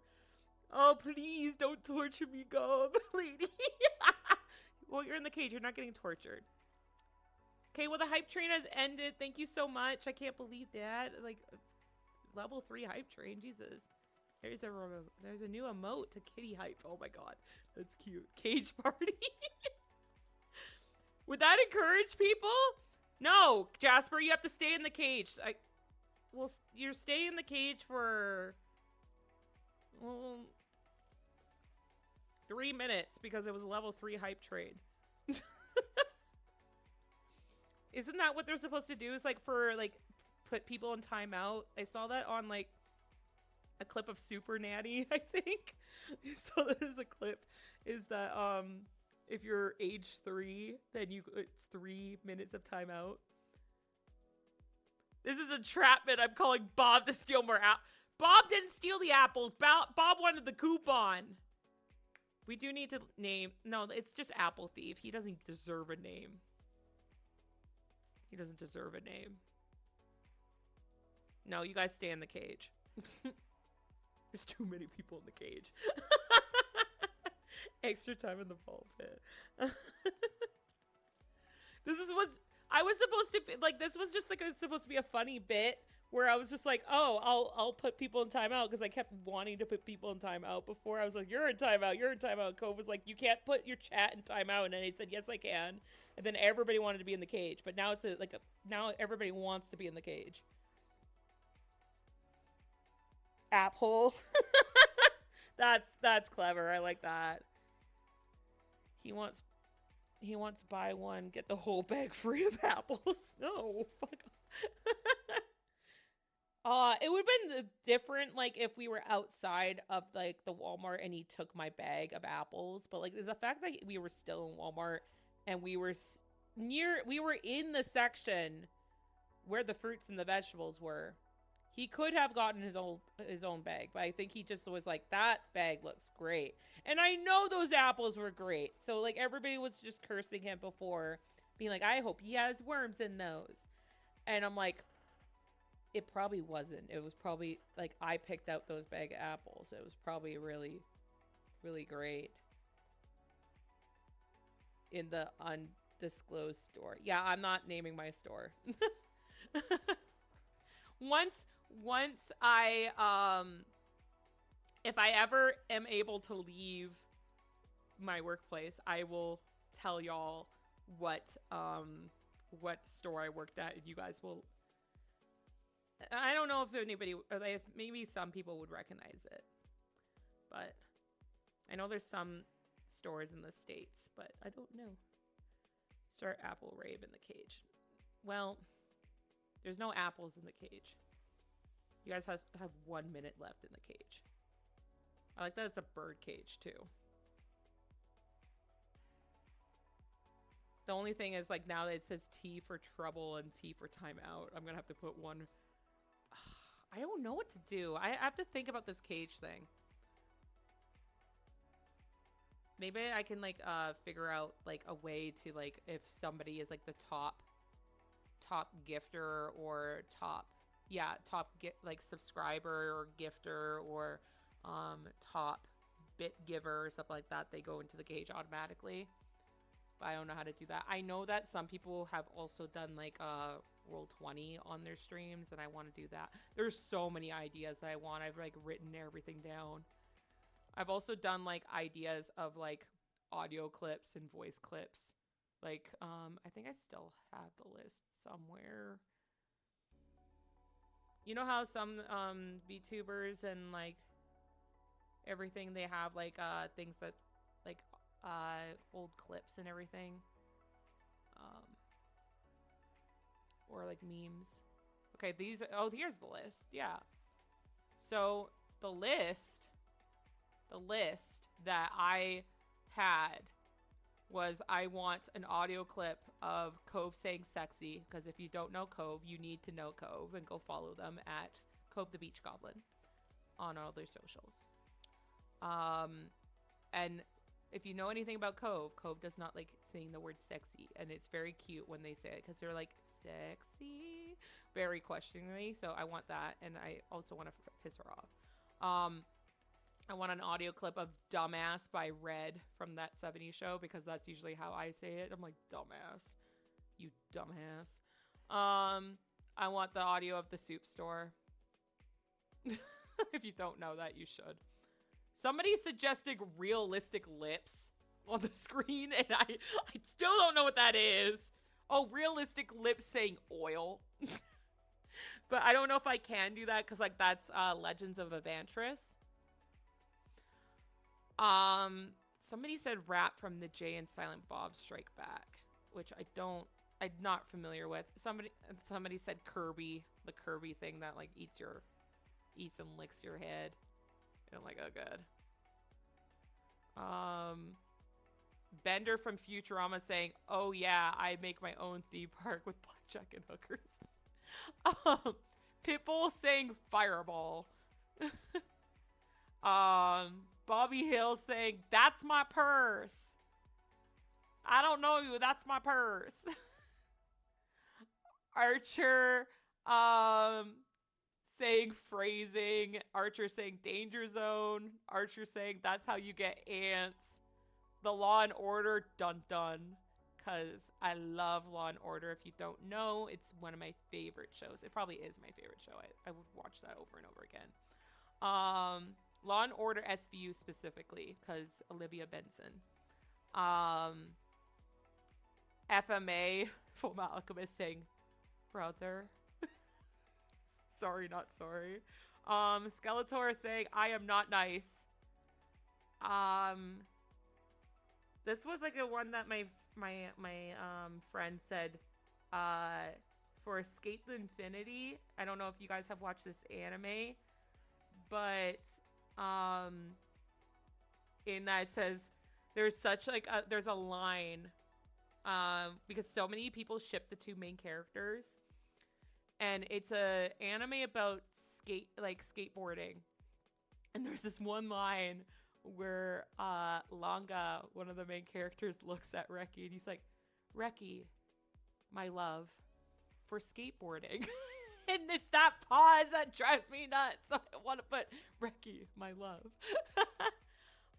Also, Dragon Ball Z Abridged, I Am the Hype by Vegeta. That's a good one. I don't want to feel good. I want to feel evil. I'll add that. Want to. Oh my god, typing's hard to feel evil. Oh yeah, Dragon Ball Z Abridged quotes are so damn good. Yeah, but like I love Vegeta. I am the hype. I also there's also a couple things that people are like, oh, for redeems. Like cat ear Celty, evil Celty mustache. So these guys, like, I guess would pop up on the screen. A redeem called Angel or Devil, which gives Angel or Devil wings, but I don't act any different.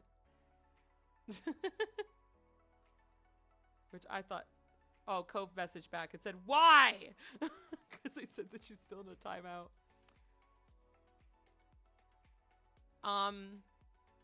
I'm just looking through all you guys' comments. That's my purse. I don't know you, danger zone. Bender is the best. Evantris shout out. Yes, I've seen so many Evantris. I would love to sit down and just watch all of Evantris. Legends of Adventurous. I've only seen like so many clips. I watched like the first few episodes, but I got super busy. There's probably some from Has Been Hotel or Hell of a Boss quotes. I really like the one, my friend has this as their phone notification, but like, take that, depression. I am an adult. Gohan saying I need an adult. Yeah, I should put that too. Because for all the like the horror streams, I need an adult. Gohan. I actually started watching, I've watched all of Dragon Ball Z except probably like the newer episodes, cuz I don't know if they're still going though, right? I know I watched Legend of Power, but I've watched all of Dragon Ball Z, Dragon Ball GT, and Dragon Ball Super. And watched all the movies. And the reason why I watched all those is because of Dragon Ball Z Abridged. Because Trunks internally screaming, yes. I've also cosplayed as Trunks and Android 18. And I met the English voice actors, I should say, for Vegeta and Goku. Oh, and Trunks, yeah, Eric Vale. Yeah, I met him too. I met like, a few voice actors. Yeah, Android 18. When I dressed up as Android 18, it was great. I went to this convention kind of thing, and I went there, and there was like a Starbucks nearby, and instead of writing my name on the cup, they wrote Android 18, and I thought that was the best thing ever. I have a picture of that cup. I should post it in the server. The real English voice actors. I would love to see the team's 4-star. Oh my god, there's so many like VTubers I would love to collab with, of course, but it would be so cool to collab with like Takahata 101. But I actually have my book here with all my autographs in it.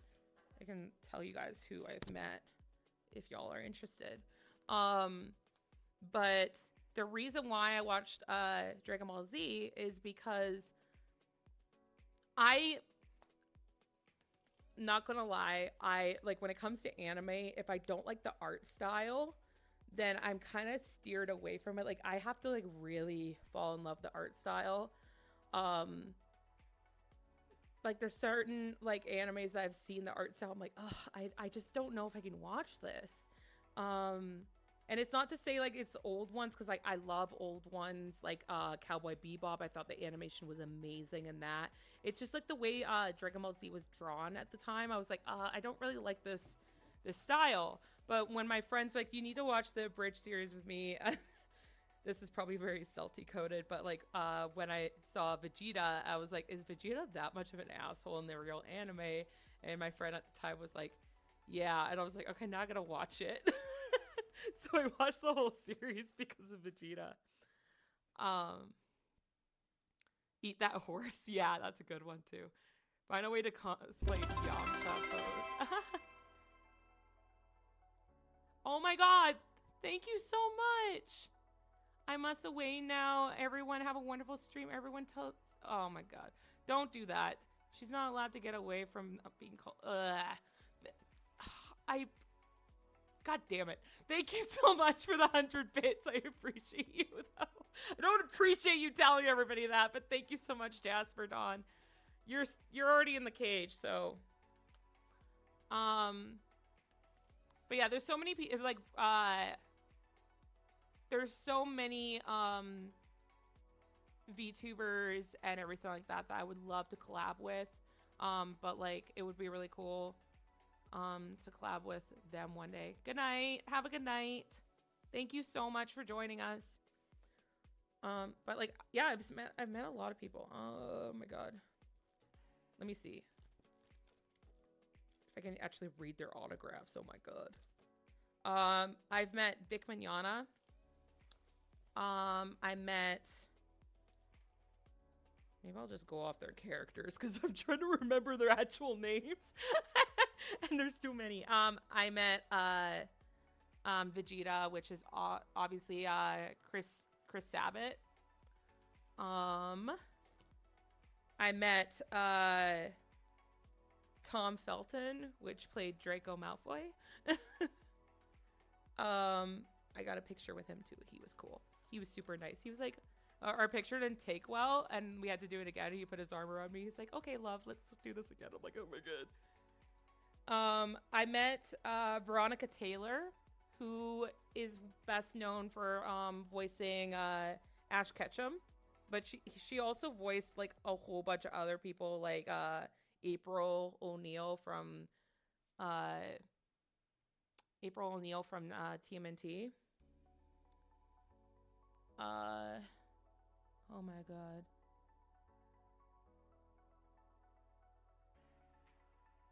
Who was this again?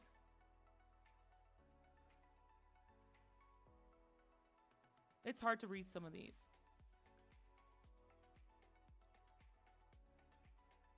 Oh my god. I can't read the name, but Raphael from 2003 Teenage Mutant Ninja Turtles. Or no, sorry, not 2003, the 1990. No, wait. Who was this? Hold on. This was a long time ago, so I'm allowed to forget. Voice actor. I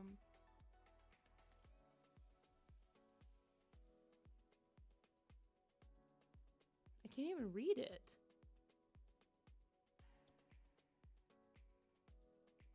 Oh, you know who it was? It was Donatello. I cannot lie, I have felt awful silly bawling my eyes out over characters that look like melted Barbies. Also, I think everyone is like that with me in the anime. The reason I refuse to watch One Piece because... Yeah, has it been more than 3 minutes yet? Oh, yeah. Okay, I'll let you guys out of the cage. That's fine. Oh no, I deleted the cage! Oh god. Okay, I'll delete you guys at least.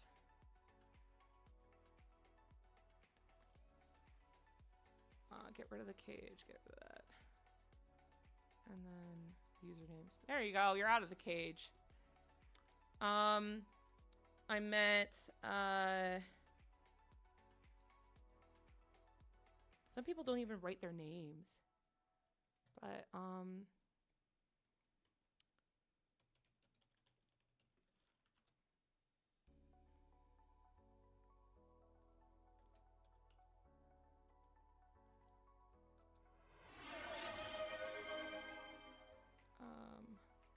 my god. Aw, Dina! You jerk. For F's sake, Jesus Christ, are you kidding me?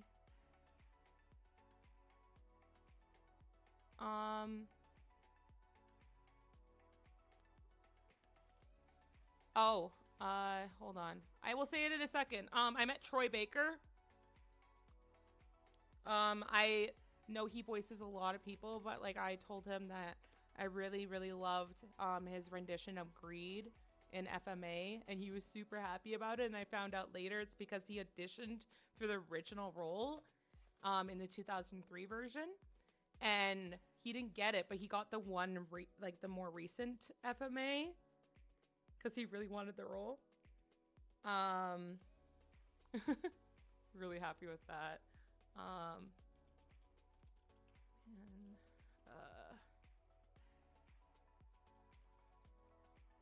I met Jason Momoa. Don't thirst too much over that. He was great though.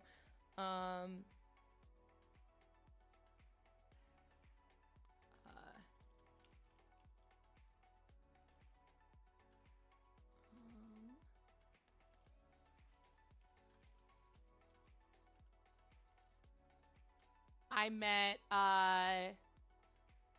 the original Batman, Kevin Conroy. I got his autograph. I met Sean Shamil, which is we know as Goku. Met Todd Habercorn, which, oh my gosh, has voiced so many people I love. Super nice guy. I met him dressed as Death the Kid because I love Death the Kid. Yeah, love him. Yeah, R.I.P. the GOAT, Kevin Conroy. Yeah, I met him actually a year before he passed away. Yeah, it made me upset, but oh, I met Justin Briner, who voices Deku in My Hero Academia. I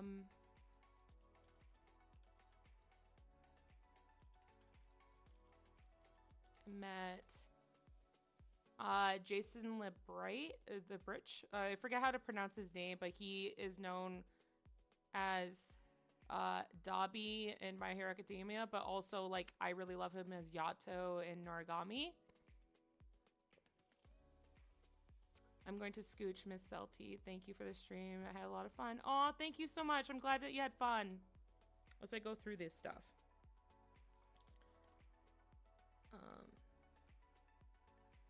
Oh my god. I don't know if this is even entertaining.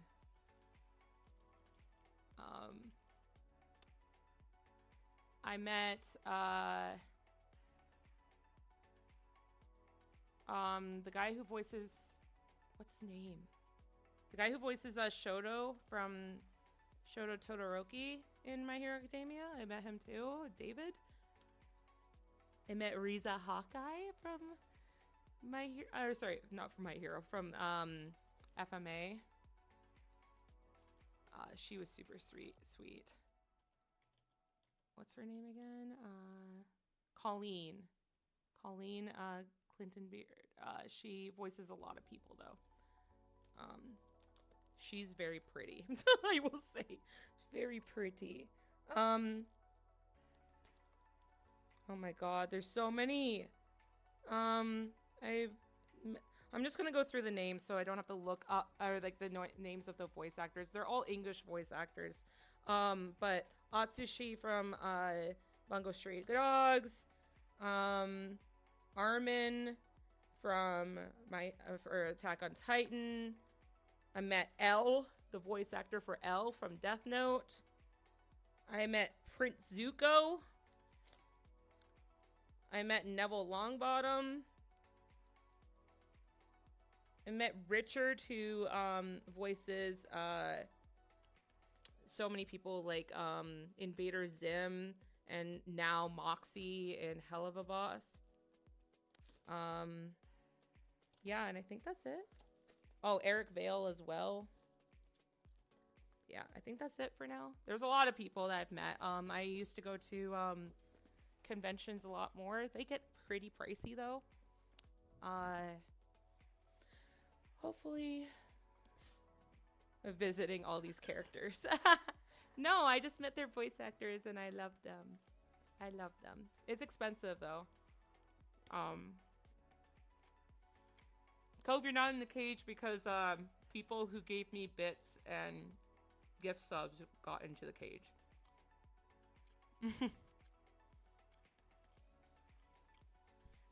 So I'm just taking a bite out of my food.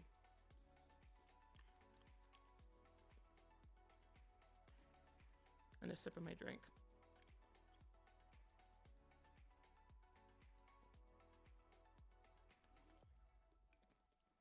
What did you make, Randomer?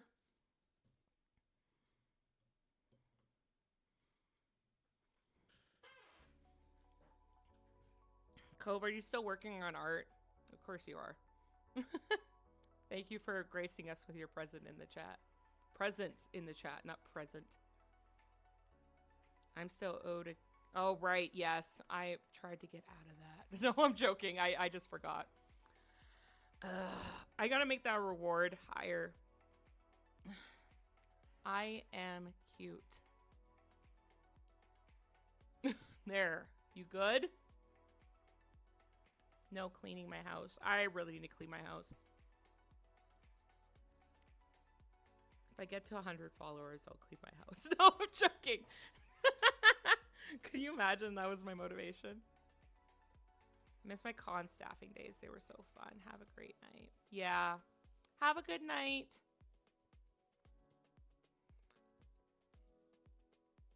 No, I really wish that I could draw as much as Cove, but I will draw, and I'll probably open up commissions in November. Or sorry, not November. It is November.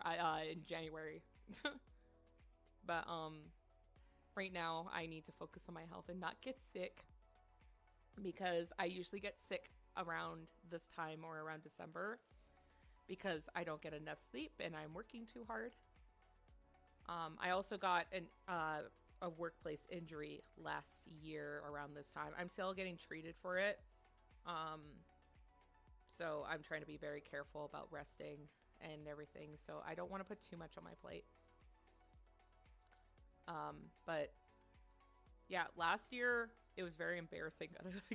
I told my friends, I'm like, this is embarrassing. I got COVID last year. I'm like, it's embarrassing because it was after the pandemic. I'm like, who gets COVID after the pandemic? And like that many years passed.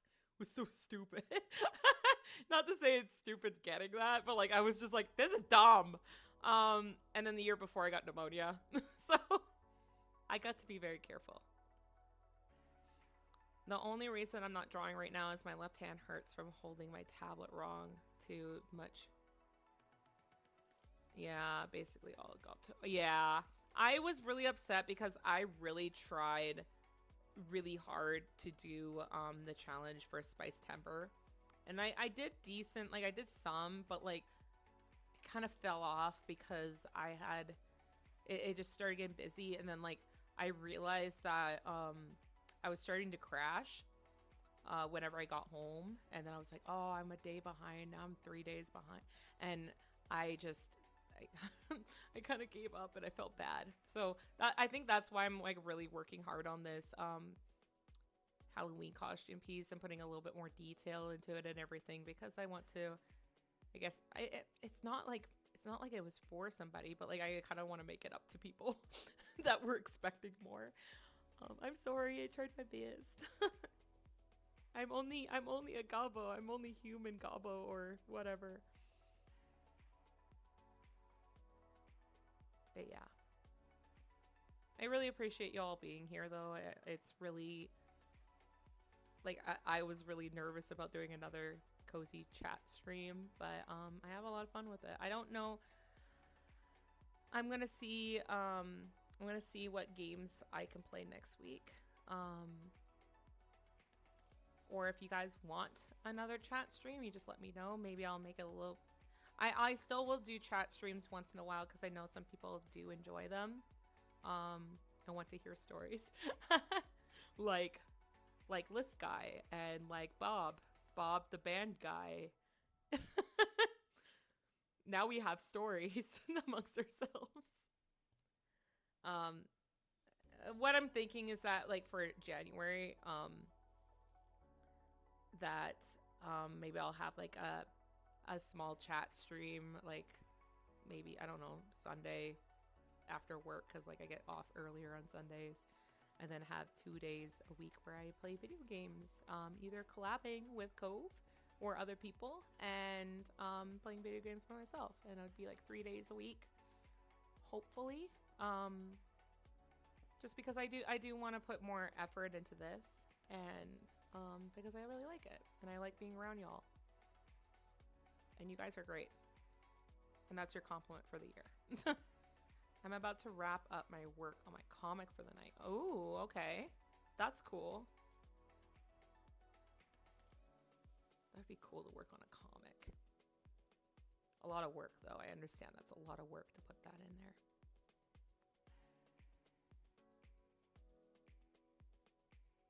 I just started vibing with the music a little bit. What's this? Oh, it's just... People need to stop messaging me. It's hard when you're, like, the manager and people are like... Oh, my friend's like, what are you up to?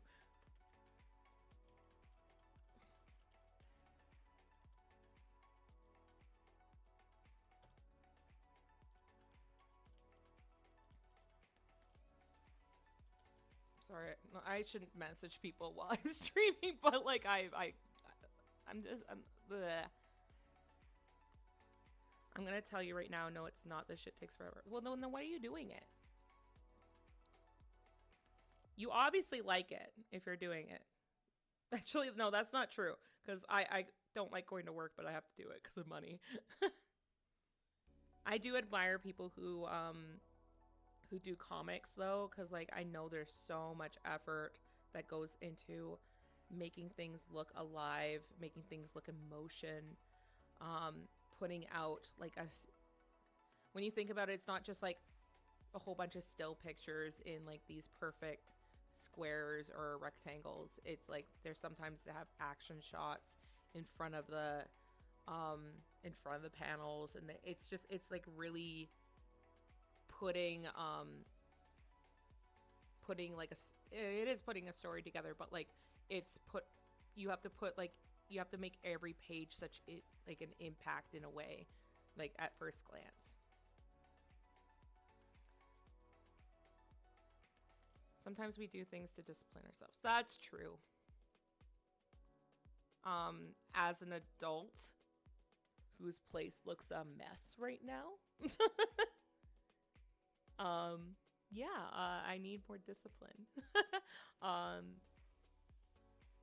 There was a choice in my head though that I was just like, maybe I don't do streaming today and I clean up my place.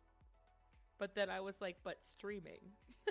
And I don't want to clean today. I don't mind cleaning, but like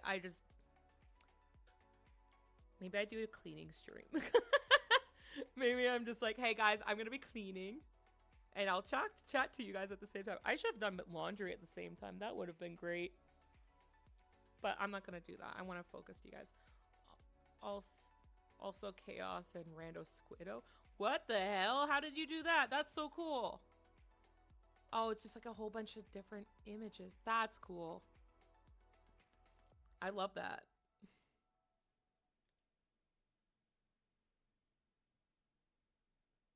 I love that so much. That's so cool. I'm gonna take another drink. I've been talking for the last 2 hours and 20 minutes because I love y'all. Oh no, you're sick? That's upsetting. Off to the nurses. Sore throat and ear. I hate being ill. Oh. Well, I hope they do something to make you feel better. Being sick is awful. I'm the biggest baby. Like, I see myself as, like, I'm pretty independent. I've always tried to be, or, like, I've always had to kind of be independent. But, like, when I get sick, I am, like, a big baby. I have, like, you know how people used to say, they used to say the man cold? Where, like, it's like, you're so like put together, blah blah blah. And then as soon as you get sick, you're like, but I want soup, and I want some tea, and I want cuddles. Yeah, that's me when I'm sick. I just lose everything. I'm so dependent when I'm sick, and I often when I'm sick, I don't know how to handle it because I don't get sick often, so I start crying. I'm like, I don't feel well. Also, stop grabbing me with the squid. What the hell? Squid grab. Stop. Stop that. Knock it off. Knock it off. Y'all are insane.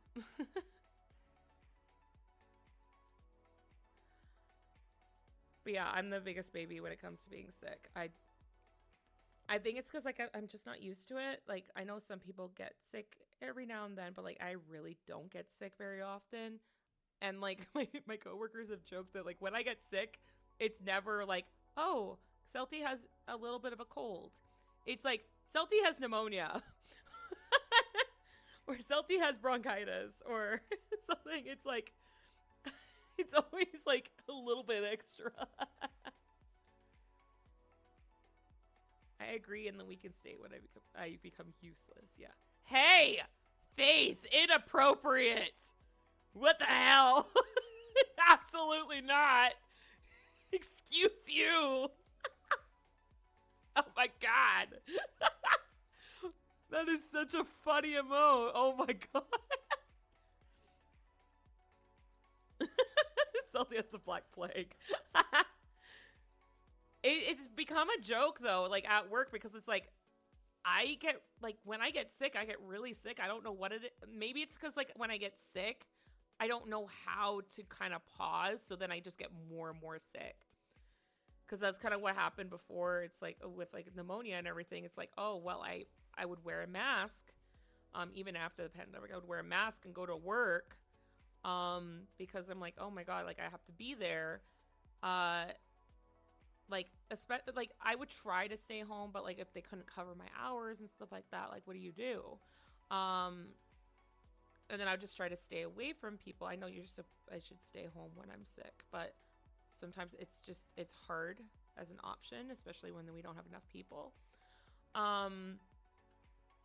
But then, or like if I'm at home, I'm like, okay, well I'm at home, I gotta clean up my place, so then I don't rest, and then I get more sick, and it's just like, hey, now you got to go to the hospital because you have pneumonia. But also, it's just like I've had doctors gaslight me and tell me. I had this doctor one time who told me like I got laryngitis, and if you don't know what laryngitis is, it's like basically you lose your voice. I think that's it. I don't know if it has. We're gonna look that up, so I'm not giving false information. But yeah, no, lethargic. No, laryngitis. Laryngitis. Yeah, yeah, laryngitis is a type of swelling called inflammation that affects the voice box. So yeah, like the voice box is the larynx. Okay, so I got laryngitis, so I lost my voice, and my coworker, actually my boss at work, thought it was the funniest thing because I couldn't talk back, so he would be like, well, Celty agrees with me here, and I'd be like giving him the middle finger because I'm just like, fuck off. And I held up signs, or I wrote things down, or like when a customer would come in, I'd be like, I lost my voice, but let me get a coworker to help you. And I hold up that sign to them, and they're like, why is she here? And it's like, well, she only lost her voice. She could still do other things like shipment.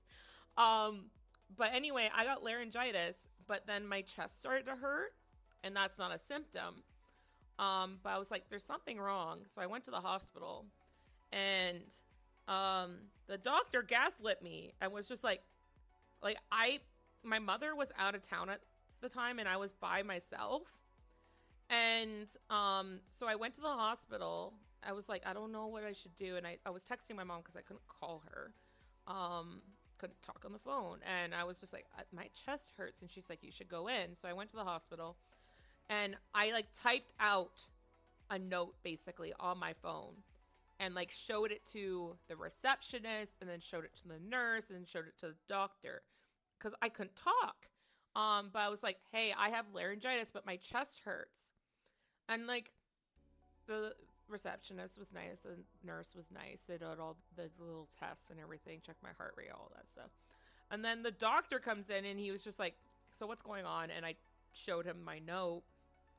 And then he was just like, well, yeah, like you're not feeling well. And I was like, no, like clearly laryngitis is like, or I guess, yeah, it says laryngitis can like be like fever, cough, trouble swallowing. Okay, that's fair. Yeah, it does say that. But like, anyway, like it still doesn't say my like chest hurts. Like that's not like a symptom. So, anywho, I was just like, no, like I this is not normal, and I typed that out, and I was like, it hurts, like there's an ache in my chest. And he's like, well, I guess, and this is exactly like, still mad, still holding that grudge. No, I'm not. But I'm mad at doctors who don't take people seriously, especially there is a lot of people, like a lot of doctors who don't take women seriously, which is very stupid, in my opinion, because, um, like, women deal with, like, have, like, a higher pain threshold than most men because, like, we deal with pain once a month, right? Like, and that has been proven to be equivalent to heart attack pain. Like, we know what pain is and we know when, like, things are not normal. Um, but there still seems to be some sort of, like, oh, like, you're just stressed, or you're just, yeah, it's so dumb. But he's like, I guess we can do a chest x-ray, but it is laryngitis. When this guy came back after my x-rays, he looked not apologetic, he looked like ashamed. Like, oh, I screwed up, kind of ashamed. But he didn't say that, but like he was like, so we looked at the x-rays, and one of your lungs, or sorry, one of your lungs and like a, like basically like a quarter of the other lungs, pneumonia. So if I got, like, if I went home without antibiotics, I would have been in trouble. Like, not okay. Yeah, like, I am the first person, please be your own medical advocate, because there's so many people who will try to gaslight you or tell you that there's nothing wrong, and there is. Um, very, here's another story, I guess. I have so many stories, y'all. But here's another example is that, so as you guys may know, I don't know if all of you guys know, but I have ADHD. And I take medication for it. I didn't take medication for the longest time for it, but I am glad that I am one of the people who benefits from medication. It doesn't cure it, but it definitely helps it. It helps clear my head. I'm one of those people that, like, it's really, really hard. Like, of course, it's really hard to live with ADHD in general, but like, without this medication, like, I am a completely different person. I shut down because it's too much effort to talk to people. It's too much effort to do this. Like, I just give up on things because of ADHD. But this one helps me, kind of takes off some of the load of, like, the craziness that's in my head, that I can actually talk, and I can talk like this with you guys. If I was not on my medication, I would not be able to stream, would not be able to talk for like the 2.5 hours I have been talking for. I wouldn't be able to focus at all. Like, I still can't focus for the most part, but it definitely helps. It goes from like 100% ADHD cannot cope to maybe like 60 or 70%. Like, oh, okay. Like, it just takes the edge off. Anywho, this is part of the story because I'm on a certain milligram dose for my ADHD. And this happened last year? Yeah, like maybe less than a year ago. But it was less than a year ago, maybe like 6 or 7 months ago. But they upped my medication because I was on the same dose for a really long time. So they're like, hey, we think you benefit from going up on your medication because you're showing basically signs of like my place is a mess right now, because I should be on a higher dose because it's not helping me. Like, it's not giving me the therapeutic dose of it. So they slowly up you on this medication because ADHD medication is a stimulant. Basically, people with ADHD seek out stimulation. So that's why they're just like all over the place. And then this medication kind of like gives you that. Kind of like a lot of people with ADHD drink coffee when they want to go take a sleep, right? Which I guess Dina just said that, but like, no, you're never too old to get diagnosed with ADHD, so you should go see another doctor. Anywho, I know I have done a lot of research on ADHD. I went to school for psychology, but also it's just like I wanted to learn about myself more so I can better uh better operate in the world and understand how to talk to people and how to basically navigate, because I have to work with my ADHD instead of against it. Anyways, they upped my medication and everything was fine for about a couple weeks. Or sorry, not a couple weeks, a couple months. Everything was good. Like I was on the up, I was doing well. But then I started getting heart palpitations. And if you don't know what heart palpitations are, it's like a sudden increase in your heart rate that just comes out of nowhere and then it decreases. So I would be sitting down. I'd be sitting down at work for like half an hour for my lunch break or something like that. And like I would just be on my phone and my heart rate would go from like a normal heart rate. So I think like, sorry, somebody's calling me. No, stupid thing. It's a spam caller. It's like, this might be spam. Do you want to answer it? No. Of course not. I'm on stream and I'm talking about being your advocate. Yeah, a lot of ADHD get caught multicast doom scrolling. Yeah, exactly. Yeah, like I function a lot doing one thing and then doing another thing at the exact same time. I dual task because it helps. Rather than trying to focus on one thing, even when I play D&D, I'm drawing at the same time because I can't sit still that long. Even right now, I'm playing with a stupid thing in my hand, just flipping it back and forth, so I have something tactile to focus on. But anyway, I started getting heart palpitations where I was sitting down, it'd be a normal heart rate, and then 2 minutes later, it would spike up to 130 or 150, which is not okay. Like, that's something that you should be when you're either walking or running, I think. But, like, anyway, it shouldn't be when you're sitting or sitting for a long period of time. Like, maybe sometimes, like, if you stand up, maybe if you stand up and you start moving immediately, then your heart can get a jolt. But like, it's like, it shouldn't do that when you're just sitting and continue sitting. So it just came out of nowhere. And this was happening for like a week or two. I was just like, oh, maybe I'm not getting enough sleep with my medication, or maybe I'm not eating enough, or like, I really didn't even think it was the medication. I was just like, maybe I'm just not taking care of myself. But then I called my my doctor who prescribed me the ADHD medication. They're like, hey, you should go, like, oh, sorry, I gotta backtrack because like I'm telling the story wrong.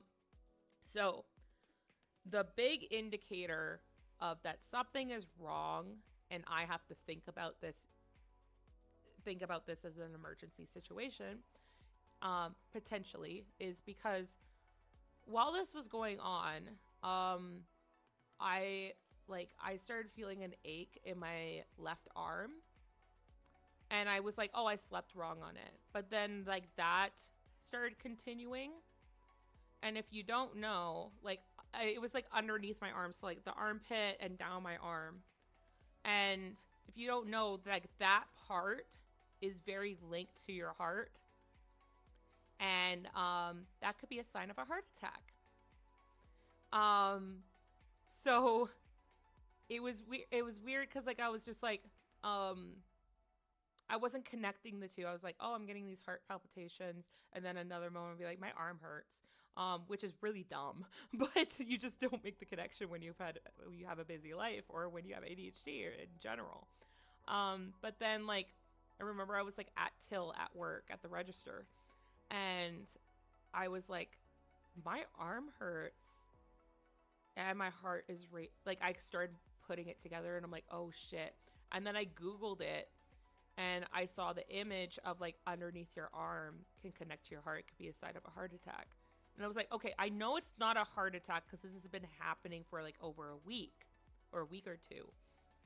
But Um, some of the notes, don't do this while you're like while you're searching up heart attacks, but some of the notes were just like, it can be a precursor for a heart attack too.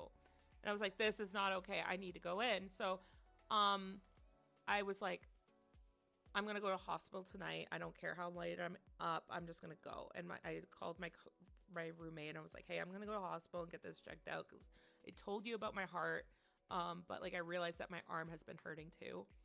And at the time, my roommate just lost a friend around our age who passed away from a heart attack. And it's like I don't feel like I'm old enough to have any of that, but like it can happen at any age, right? Um, anyway, I went to the hospital and I told the receptionist, and I also told the doctor and everything. And the doctor was great. I ended up telling my doctor, my family doctor the day after, and said, hey, like this is happening, and they put me on the lower dose of medication. So I'm back on the lower dose of medication. It's not as beneficial, but anyway, I was trying to just take care of myself. But the receptionist at the hospital was great. The doctor was great. They were really happy with me because again, I was just like, I am not going to be gaslit here. I still was, but that's a story I will tell in a second. Because it leads to that, is that I took pictures of my Fitbit, the tracking of my Fitbit, so I could show them. Okay, bye, Katana. Have a good night. Yeah, that can happen at any time, exactly. Yeah, it is quite the spike. Yep. Not watching a movie on my TV and she streams it. Yep. Good night. But I took pictures from my Fitbit. Like I just screenshotted it with my phone to show them like, hey, I'm sitting at this point and it's spiking up to here. This is not normal. And I know it's not normal. And like, it felt like a big flutter in my chest and it freaked me out. So I was like, oh my God. So like, again, the doctor and the receptionist were great. Who wasn't great? And this is another thing where I was just like, oh, I get nervous about people thinking I'm making up stories, but like I'm not. I swear this is absolutely true. Here I am gaslighting myself. But no, this is absolutely true. So the cardiologist there. So they did a chest x-ray, they did blood work and everything like that. They checked me all out. Everything was golden. Everything was good. As soon as I went down on the medication in the next couple of weeks, my heart palpitations stopped. So it was more that my body wasn't ready for the change of medication. I don't know what they're going to do about it now. They might wait a little bit longer until I go up on the medication again. But I met this cardiologist before I got my blood work done. So they took me at the receptionist, and then they took me to the cardiologist, and I did, I think it's called, what is it called? Let me double check them. Yeah, they did an ECG. So they hooked me up to check my heart rhythm and everything like that. And this doctor, this is my roommate laughs at this when I bring this up again. And I've told this story several times to other people. But the cardiologist hooks me up, records my heart rate for a bit, and then stops. And he's like, have you been, like, do you have anxiety?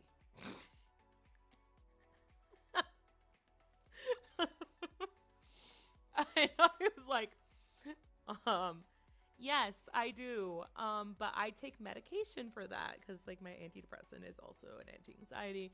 But I said, yes, I do, but this is not that. Like, there's no, like, if your anxiety is making your heart rate jump up like that when you are sitting down and not thinking about anything anxious, it shouldn't do that. And I know that, and this guy should have known.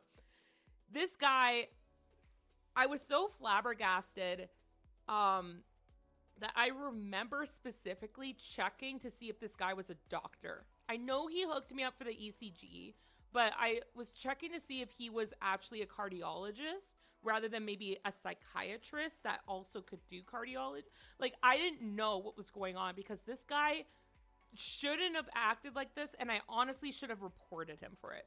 Because this guy, like, I was just like, yes, I get anxious, but this is not the same thing. And he's like, do you have a stressful job? So he kept going, and I was like, yes, I have a stressful job, but not like this. And it's not anything like how stressful it is nowadays, during like November and December, which are the busiest months. Like, this was during like August or something. And I was like, yes, I do have a stressful job, but like this is not that. Like, and then I showed him the pictures. I'm like, look, my heart rate's jumping like this and everything like that. And I said, like, also, I think he was just supposed to do the ECG and then let me talk to the real, like, not the real doctor, I shouldn't say that, but like the general doctor. So like they usually do like x-rays or like with the x-ray people, or like cardiology with the cardiologist, and then they send you to the doctor who kind of has all the information. But this guy took 10 minutes with me with a full waiting room at the hospital in the middle of the night. This was like 2 o'clock in the morning. And I'm like, there's other people. And like, it got to a point that I was just like, because like he was not listening to a word I was saying. And because this guy chose to tell me his truths about the world. And he was like, telling him it wasn't anxiety and everything. And he was saying, well, when I get anxious, I'm like, again, like, it's not anxiety, sir. Oh, God. Sorry, I choked on the audacity. No. And I kind of just gave up because he was just like, so when I get really stressed out with a job, I have found, because like I'm a doctor, it gets really stressful about here and everything. And again, this guy took like 10 minutes with me when he should have been doing other stuff. But he needed to get this out, I guess. He needed to tell me his truth, because he was like, so I realized that, do you go for walks? And I'm like, yes, I go for walks. Yeah, thank you, Meta. I will hydrate and stretch. I will stretch and hydrate. Big ol' stretch. Thank you. Thank you for remembering, like, telling me to hydrate. As well. But where was I? He was like, yes. So like with my job, it's very stressful, and I found that it's really good to have a lifestyle where you balance the two. I'm like, uh-huh. I'm like, yes, okay. And I was like, where's this guy going with this? And he's like, so I realized that it's very important to take walks and make sure that we are taking care of ourselves to lower that anxiety threshold. And I'm like, this guy, I told him I know what anxiety is. I know that I have had anxiety, but this is not the same thing. He's ignoring me. But he started going on, and he's like, so I have started going for walks, and also I do stretches in the morning and meditation, but sometimes, like, and he looks at me, oh, hi, Napalm, thank you so much for the raid. Oh my god. Jojo Boncho One Punch, what? Thanks so much for the raid, I appreciate you. Hi, raiders. Anyway, this we're talking about don't let your doctors gaslight you, because I'm talking about like what a cardiologist said to me when I was already having heart palpitations, because of my medication. But I'm fine now. But I don't know how we got on this tangent, but we're here. Anyway, he's telling me he's giving me the definition of what anxiety is when I told him what I know anxiety, but like this is not normal for anxiety.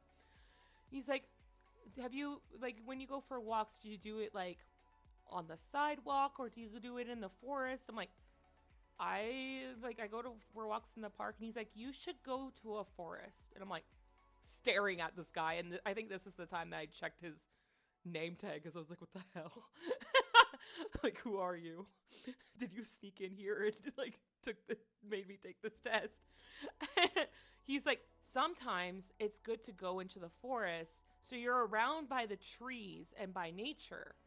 I'm like, yeah, that's yeah, like very much like I do that. Like, yeah, but like that doesn't mean. And I remember he interrupted me and he's like, so it's really good that we manage our anxiety and everything by going out into nature. Like it is good, like it is good to go into a forest and like even hug a tree or like be around nature, like the flowers and the trees, and just inhale and breathe in and then breathe out. And even if it's raining, don't take your umbrella. Go into the forest and just maybe dance in the rain. I am not kidding. This doctor was telling me all this. And it took like 10-minute talk of him telling me to be out in nature. I felt like I was in Pocahontas where it's like see all the colors of the wind.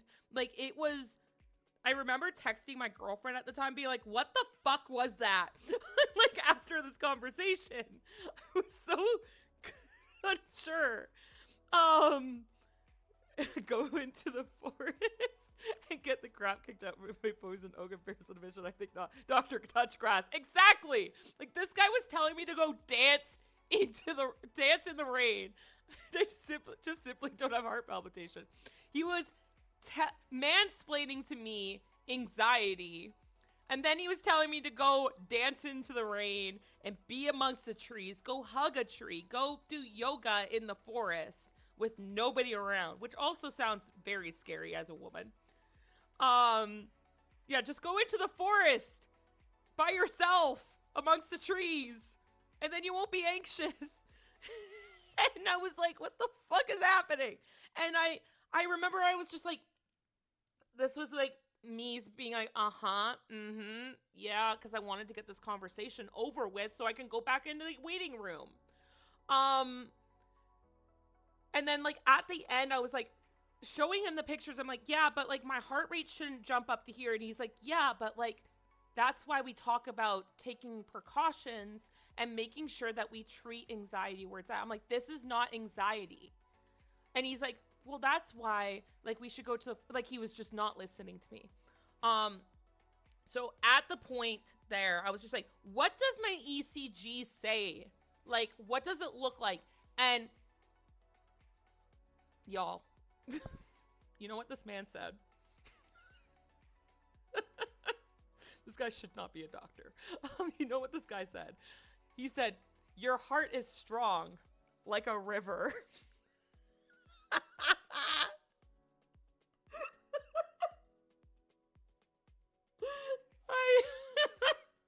It still makes me laugh because who says that? Your heart is strong like a river. And I hope that I have the messages from back then. I think I screenshotted them. Maybe if I find them, oh my god, I need to find them. But I remember I went home. I messaged my girlfriend at the time and I was like, what the fuck just happened? And I couldn't send her a voice clip of it, but like I was messaging her because obviously she wanted to know what was going on with my heart. But I remember I got home and it was like 3 o'clock in the morning. My roommate was still up and she's like, so what happened? Are you okay? My roommate, bless her, she doesn't drive, but she's like, hey, I contacted my sister. She's gonna pick you up. Doesn't matter what time it is. And I know you're kind of scared. And I was, I'm estranged from my family at the moment. So like my roommate was, like, hey, I organized, she's such a sweet person. Oh my God. But yeah, like she got her sister picked me up and I was like, thank you so much and everything. And I was telling this to her sister in the car and I was like, no, my heart is strong like a fucking river.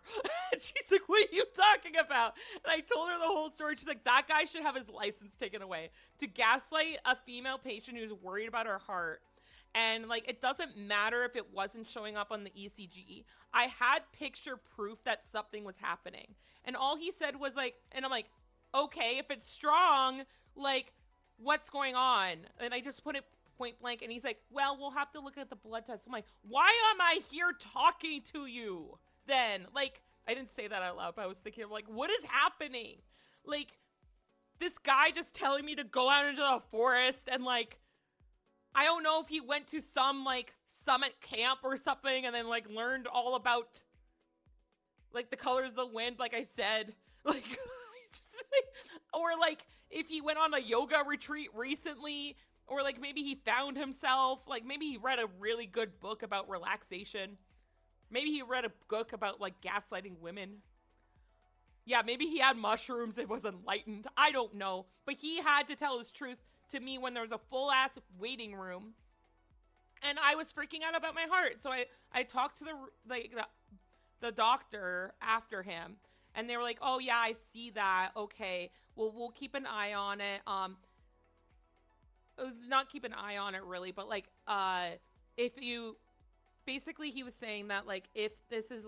like your heart rate spikes up and it lasts for a really long time, like maybe 30 minutes and then drops, and that's a concern when you're like sitting, whereas mine would go up for like 5 minutes and then go back down. And he said, we look at these markers for a heart attack and yours is way off course. Like you're one of the healthiest like in your age group that I've seen. So you have no precursors for a heart attack, which is hell yeah, good. But I kept thinking about this fucking doctor. My roommate's sister drove me home. My roommate was still up and she's like, so what happened? And I was like, my heart is strong like a fucking river. And she's like, what are you, she's like, are you high? Like, what's happening? And she's like, did they give you something? I'm like, no, girl, I need to explain. And I told her and she's like, oh my God. And I was like, yes. And, yeah, that's that story. That was,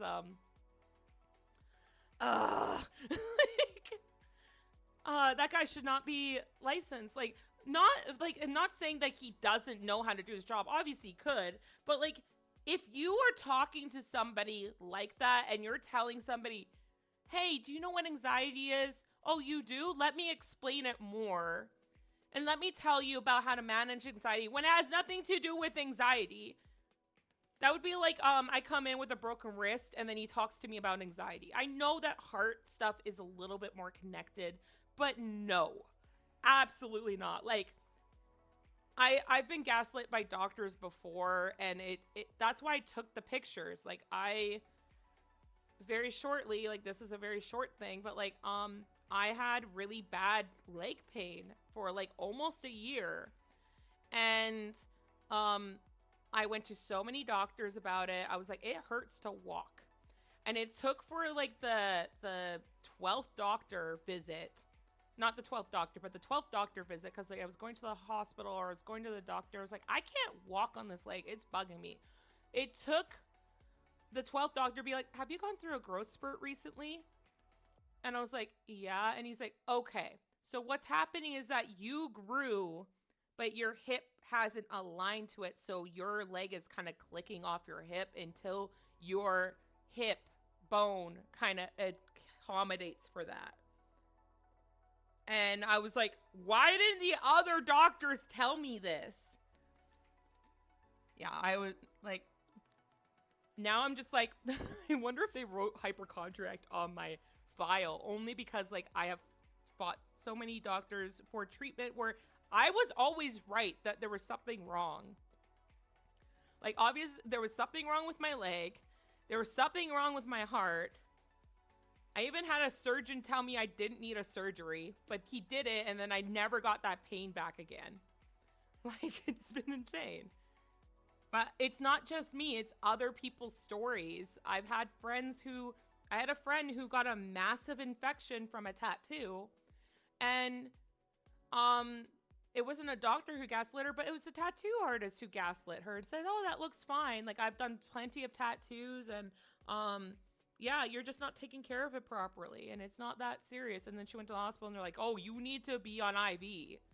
Like, yeah, he needed to read the room better because, like, I get it. When I panic attack, it feels like a panic. Yeah, and I probably was I could probably have been diagnosed with panic disorder when I was younger because I grew up with panic attacks. I know what panic attacks are. I don't get them as much anymore, but I've had them growing up. And it does feel like a heart attack. It feels like you cannot breathe. But like I was telling this guy that I was literally sitting down, not crying, not struggling for breath, and somehow it was anxiety. Like, no, it wasn't. Like, I wasn't having an active anxiety attack.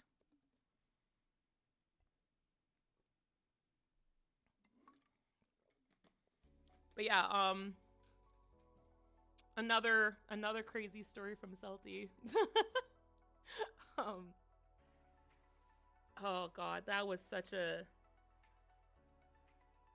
I should have reported it. I think it was just like I was so worried about my heart at the time that you can do reviews on hospitals and stuff like that, but like I should have, and I don't know what his name was, but that's something I would have been like, hey, like, no, this doctor was making me feel very uncomfortable.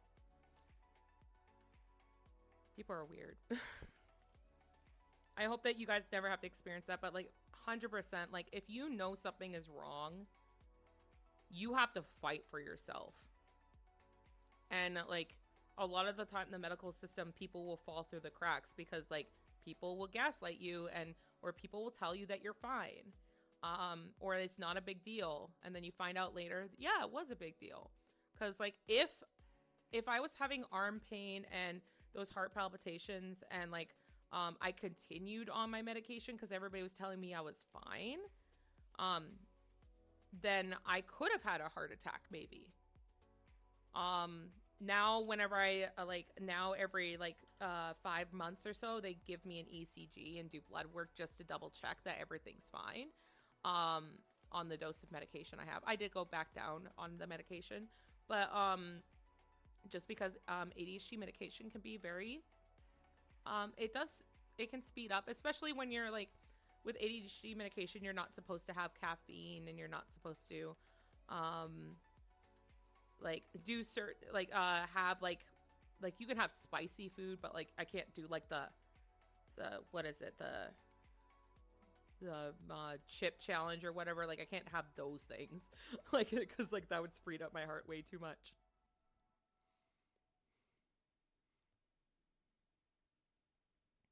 But yeah, it's very important for me to tell people that they need to be their advocate. Yeah, the one chip challenge, or like I've seen there's a gummy bear that's just as spicy, and then there's a sucker called Devil's Toe or something. And it sucks because I like spicy food, and like before I would have 100% gone to one of those hot wing places and like tried the hot wing that like you have to sign a waiver for. The spiciest chocolate, the Devil's Toe. No, I thought it was a sucker. I thought it was a red sucker. Maybe there's two. Maybe there's two. But I wanted to try the gummy bear. I was like, hell yeah, I'm game, but I'm not allowed. I was listening to. Oh, okay. Oh, the spiciest chocolate and the Devil's Toe. Okay. I would have done those ones, but like I just I'm not allowed. I don't want to don't get the world's hottest chocolate. Get the one called Flaming next word. Heavily redacted for Twitch. Oh, okay, fair. Um yeah, no, I won't get those ones just because on the back of the packaging it does say if you have heart conditions and stuff like that. And I know I don't have a heart condition. Like I'm my like I have a very healthy heart, and I have luckily um luckily that I'm healthy and able. Um but I just don't want to chance it when it comes to like this kind of medication. Toe of Satan sucker is best done holding it onto your tongue as long as tolerable. And you can put it in. Yeah, I heard about that. The milk mug for it's not for health reasons because I'm a baby. I love spicy food. I always have hot sauce in my fridge. The spicier the better. I'm literally I'll literally be that grandma, like, because I have Frank's Red Hot Sauce. I literally am like, I put that shit on everything, and it's true. I put it on everything. Everything feasible. I'm not gonna put it on, like, I don't know. I'm not gonna put it on ice cream or some shit. That's weird. That'd be weird. But I do like spicy food a lot. There's a Thai place near me, and I love their extra spice. Even when I go to like Indian food places or something like that. I went to Jamaica once, and they're like, "Are you sure you can handle this?" Because like they look at me as like, they're like, "I don't think you can handle this," and I'm like, yes, I can."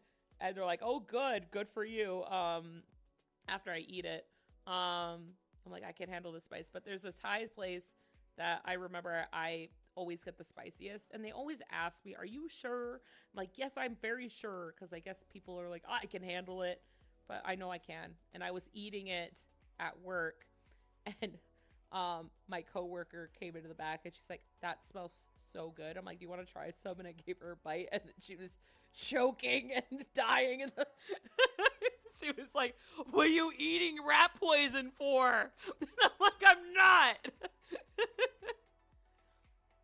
I forgot to clip my tier list of spicy challenges. Thanks for indirectly reminding me.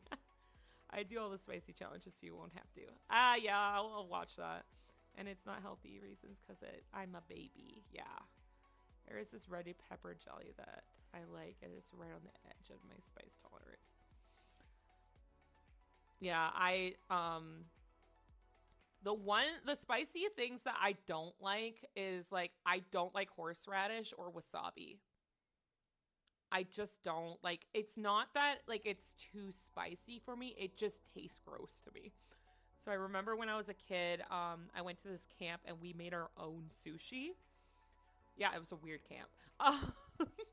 But we were rolling our own sushi, and I was like, I've never had wasabi before, but I knew how well I could handle spice, so I put a little bit more on it. And I remember people were like, "Oh, like," I was like gagging on it because it was so gross. But people were like, "Oh my god, it's too spicy for." I'm like, "No, it's just disgusting." I spat it out because I was so grossed out by it. And I don't like the taste of wasabi or horseradish. Like, I love I think that's why I like Red Hot, because it's like, or Tabasco. Tabasco's good too. But I love Red Hot because like it's got like so much, it's good flavor too.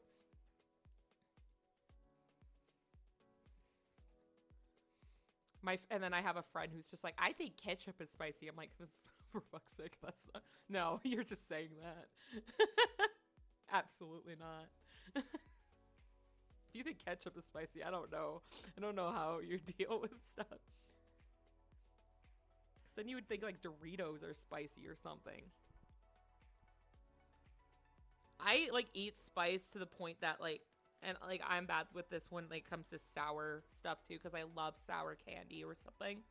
Um, I will eat spicy or sour stuff to the point that like my mouth is on fire or my stomach hurts.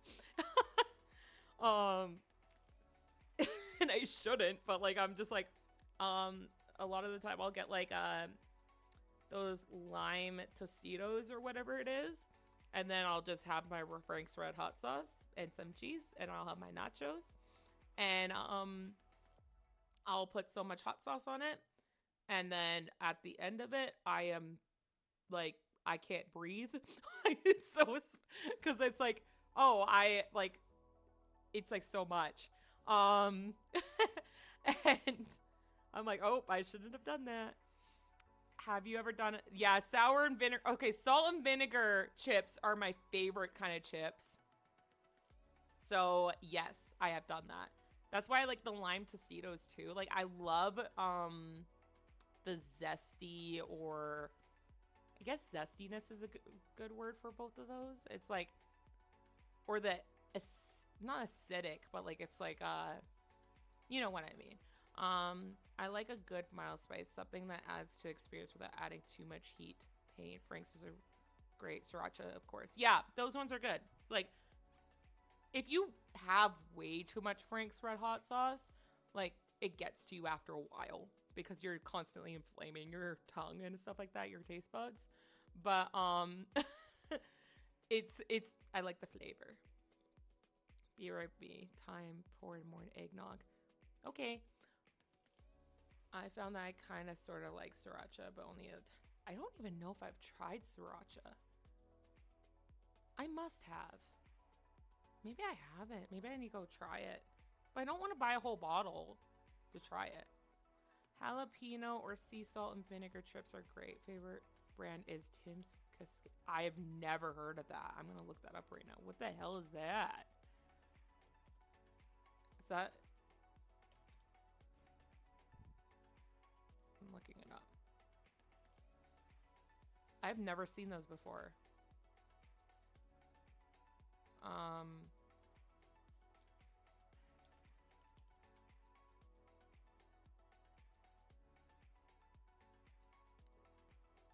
It says that you can order them in Canada. But yeah, it's a regional brand. Because I am Canadian, if you don't know. But it says you can order them. But yeah, I guess I don't see it. Add it to my throne. Maybe I have to. Add it as a suggestion. I didn't mean like buy it on my throne. Add it as it. Oh my god, words. Add it as a suggestion on my throne, and maybe I'll try it. That would be a cool thing too. One day is like maybe try all the weird favorites that people like.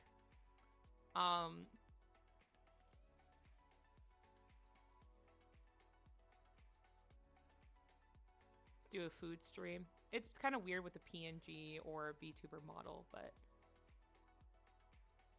gonna make a metric ton of Tim's a suggestion. That'd be great. Maybe I'll do that one day and be like, I like this or I don't like this. Yeah, no, my favorite, like, I don't know. I think I like the really intense flavored stuff. So like salt and vinegar. I like the sour candy. The stuff that makes your stomach hurt. I think like my favorite sour candy, like you can't get much better than like sour keys. Sour keys are great.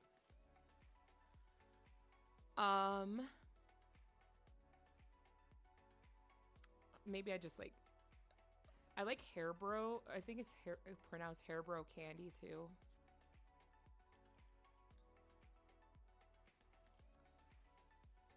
Yeah. I heard that a lot of places don't have ketchup chips like Canada does. Do you guys have a tried ketchup chips?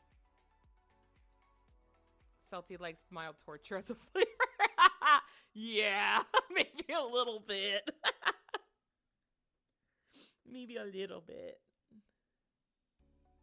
Just add a little bit of spice. What is that from? I think that's a commercial. That's some commercial. What is that from? Oh no.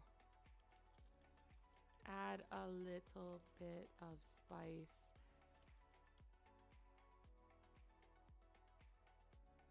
Oh no, that's a TikTok meme, isn't it? Yeah, probably. I haven't been on TikTok for a bit. Sometimes in like TikTok I like go on like a huge liking thing and send a bunch of things to my friends, and then I won't be on it for a couple months after. It lasts for a couple days and then it stops.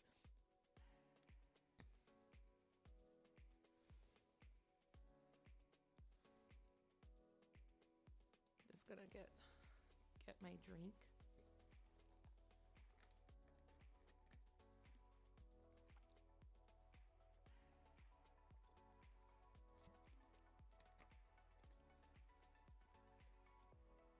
Oh my god, I can't believe I've been talking for 3 hours and 15 minutes. Oh, we only have 15 minutes left. If anybody has any questions or opinions that you want to know from me. It feels weird asking that because I'm not like a celebrity or anything. It's just like, what would you like to ask me and what would you like to know about me? And I'm not a celebrity, so maybe you don't want to know anything. You're like, well, fuck that. So that's fine. That's why I said chat slash Q&A, because like if people want to ask questions, sure. But I'm not gonna be like, you ask me questions. Um, Story time has been awesome. Aw, thank you. I appreciate that. Even though there's been weird stories. It's weird stories. But like, it would be harder to tell certain ones like that on a gaming stream. I know I've I think there was a couple streams with Cove and stuff like that. I'm like, oh, by the way, and then I was like, oh, I can't really explain this whole story here. Because we're trying to climb this peak in peak. So, yeah, no, I'm glad that you guys enjoy the stories. If there's any others that I can think of, maybe I'll add that to another chat stream. But it's weird because it's like they come out organically. Like I cannot even tell you how we started on the doctor story. I know we talked about like Karen's at work and that kind of like led to the Bob story. I don't know how I think the list guy story last stream came from like people asking me about the dating shit and everything. I'm like, oh, do you guys want to hear list guy?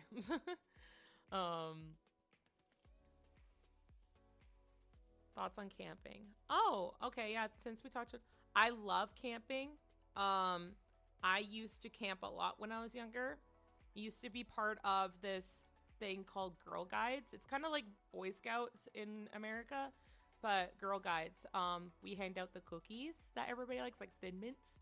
But I grew up in Girl Guides. Like, there's like a beginning of Girl Guides called, you start off as Sparks. So it's very much like Sparks. So you wear pink in everything. And then it goes to Brownies. So you wear brown. And then it goes to Girl Guides. And then it goes to Rangers and stuff like that.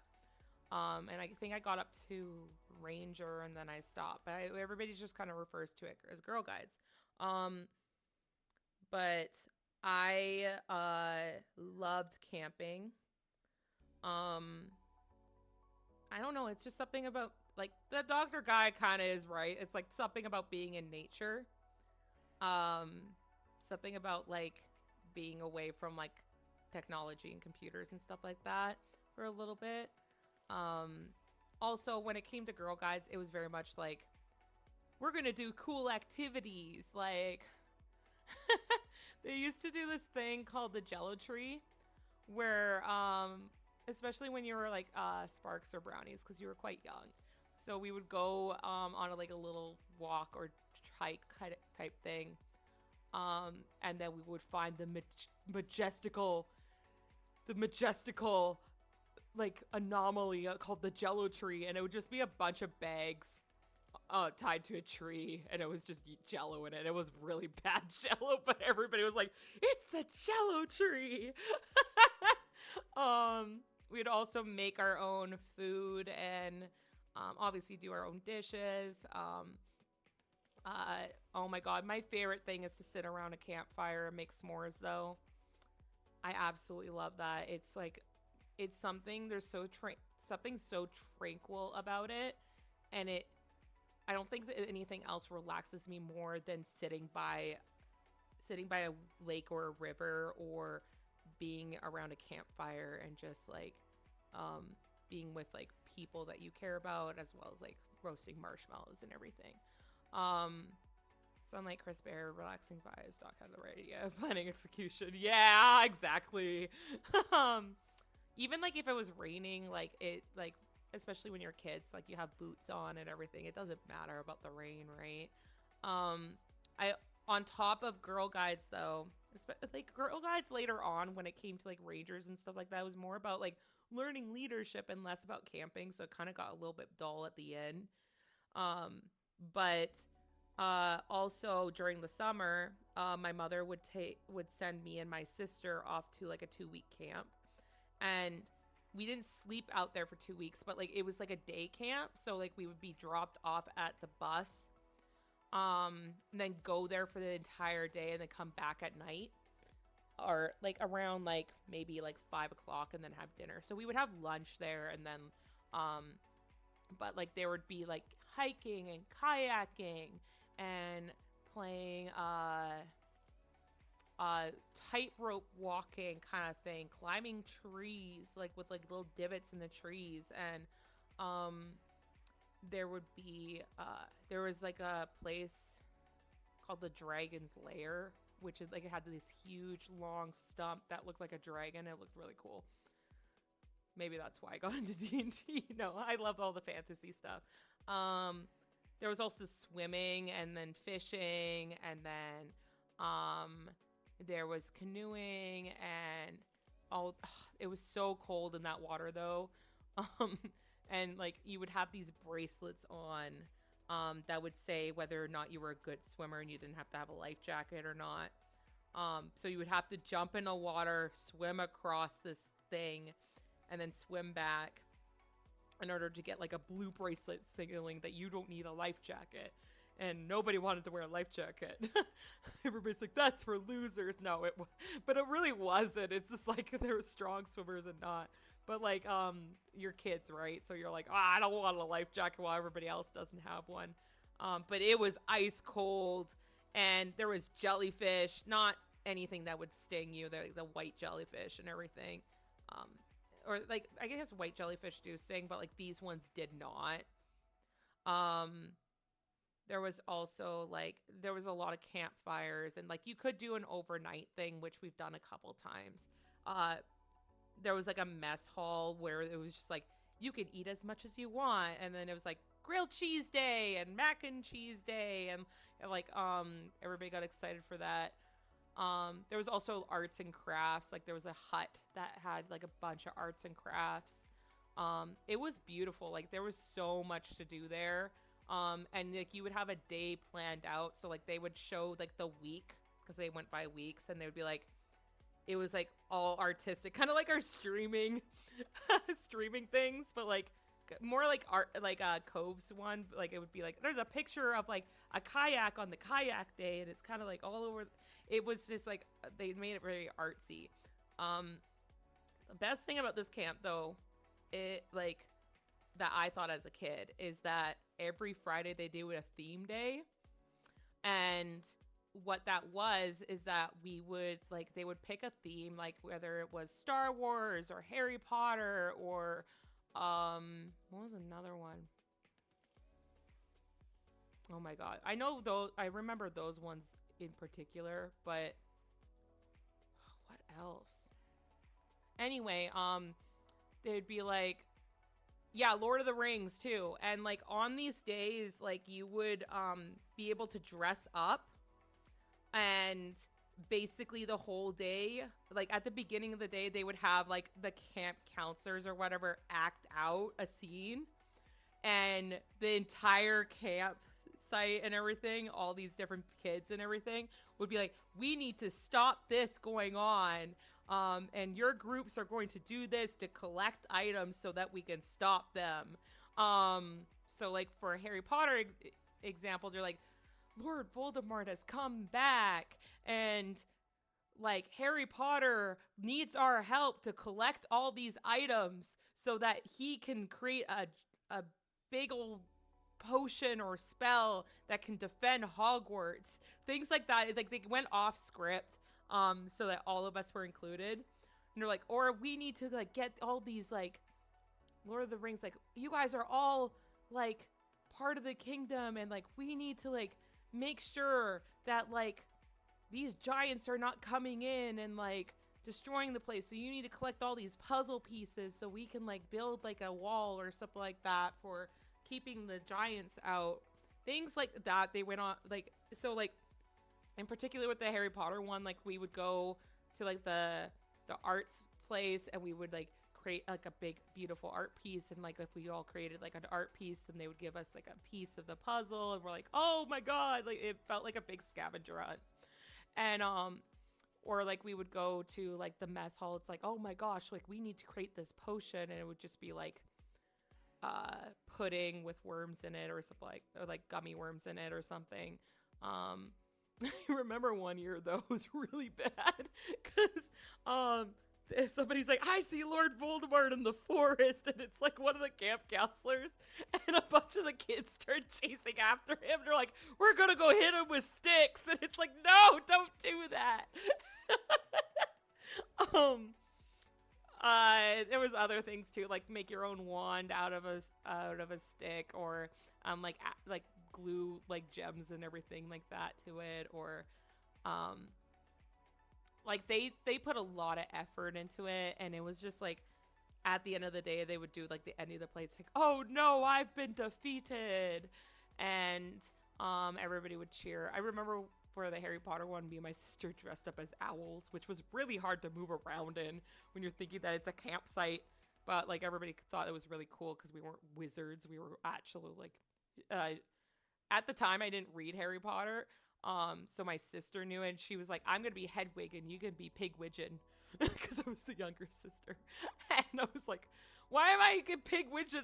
Can't even pronounce this name. And I was like, I want to be the cool white owl. And she's like, no. But yeah, like, I have a lot of amazing memories of that place. I think they shut it down, which is a pain. Like, it's just upsetting. I remember when I was at that camp and I was like looking around, it's like, I want to be a volunteer here. And then when I got to like 18 and everything, I'm like, oh, I can't because it's gone. But it was that, like, it was just being outdoors and like being on an adventure. That's what it felt like.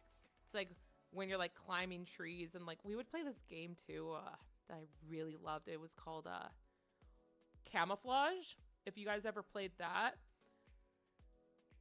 But Camouflage was a game that they always kind of fell back to when they wanted the kids to do something, because it was so fun to do and people got so creative with it. So they would draw a circle in the middle of a forest clearing, and whoever was it would stand in this circle, and they could not leave this circle.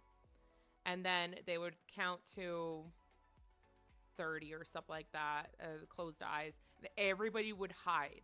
And there was a boundary of where you could hide, but you had to be close enough to be able to touch whoever was it, for like one of the mechanics of the game.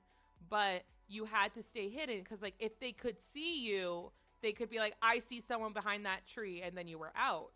But then if once in a while they would like close their eyes and be like, I forget what they would say. It's like something along the lines like, I'm going to count to 10. And if you were not, and then they would hold out their arms, and they would count to 10, and you would have to run over and slap their hand and then go back to your original hiding spot, or another person's hiding spot. Or a different hiding spot. So you couldn't be too far away to be hidden. You had to be close enough, but also camouflaged enough, right? That and Cops and Robbers was fun. Like, I think I told this to Onyx, but like I'll tell this another day. I'll write down the Cops and Robbers thing. It's not a big thing. Or I guess like it's not a big thing, but like it just reminded me, like we did Cops and Robbers, and like we did like Camouflage as the game and everything. Those ones were great, but it was in my elementary school. I don't know if I've told this story, but we in elementary school we played this intense game of Cops and Robbers. If you don't know what Cops and Robbers is a game where like one side is cops and one side is robbers. And if you get caught by the cops, the robbers have to evade the cops. It's basically tag. And if you get tagged by a cop, then you're arrested. In my elementary school, we took it up a notch, and it sounds so bad. We took it up a notch because when we played Cops and Robbers, it was like the entire grade. So like it would be like, oh, it is us, like grade 3 to grade 5, like everybody in those grades would play this game. And it was intense because people would make deals to get out. So like if I was on a robber side or something and I could go up to, there was like a fenced area where they all had the trees and everything, and that's where like the jail, quote jail, would be. And so when they take somebody, they would put in the jail, and then they would have these little kids as we played as guards around this jail. But there would be people talking during class or before the game, and this went on for weeks and weeks, like this one game. It was intense. Like I can't believe like we did that. Like it was organized for kids too. So like during class there would be times where people were like, I'll give you my fruit roll up if if like you let me out of jail today. Like and it's just like, if you give me your Snickers, then we have a deal. Like it was the shadiest shit as like kids. And people would make deals about that. It's like, hey, if you're gonna look the other way, I'll give you my candy. It got really intense around Halloween, especially. I remember like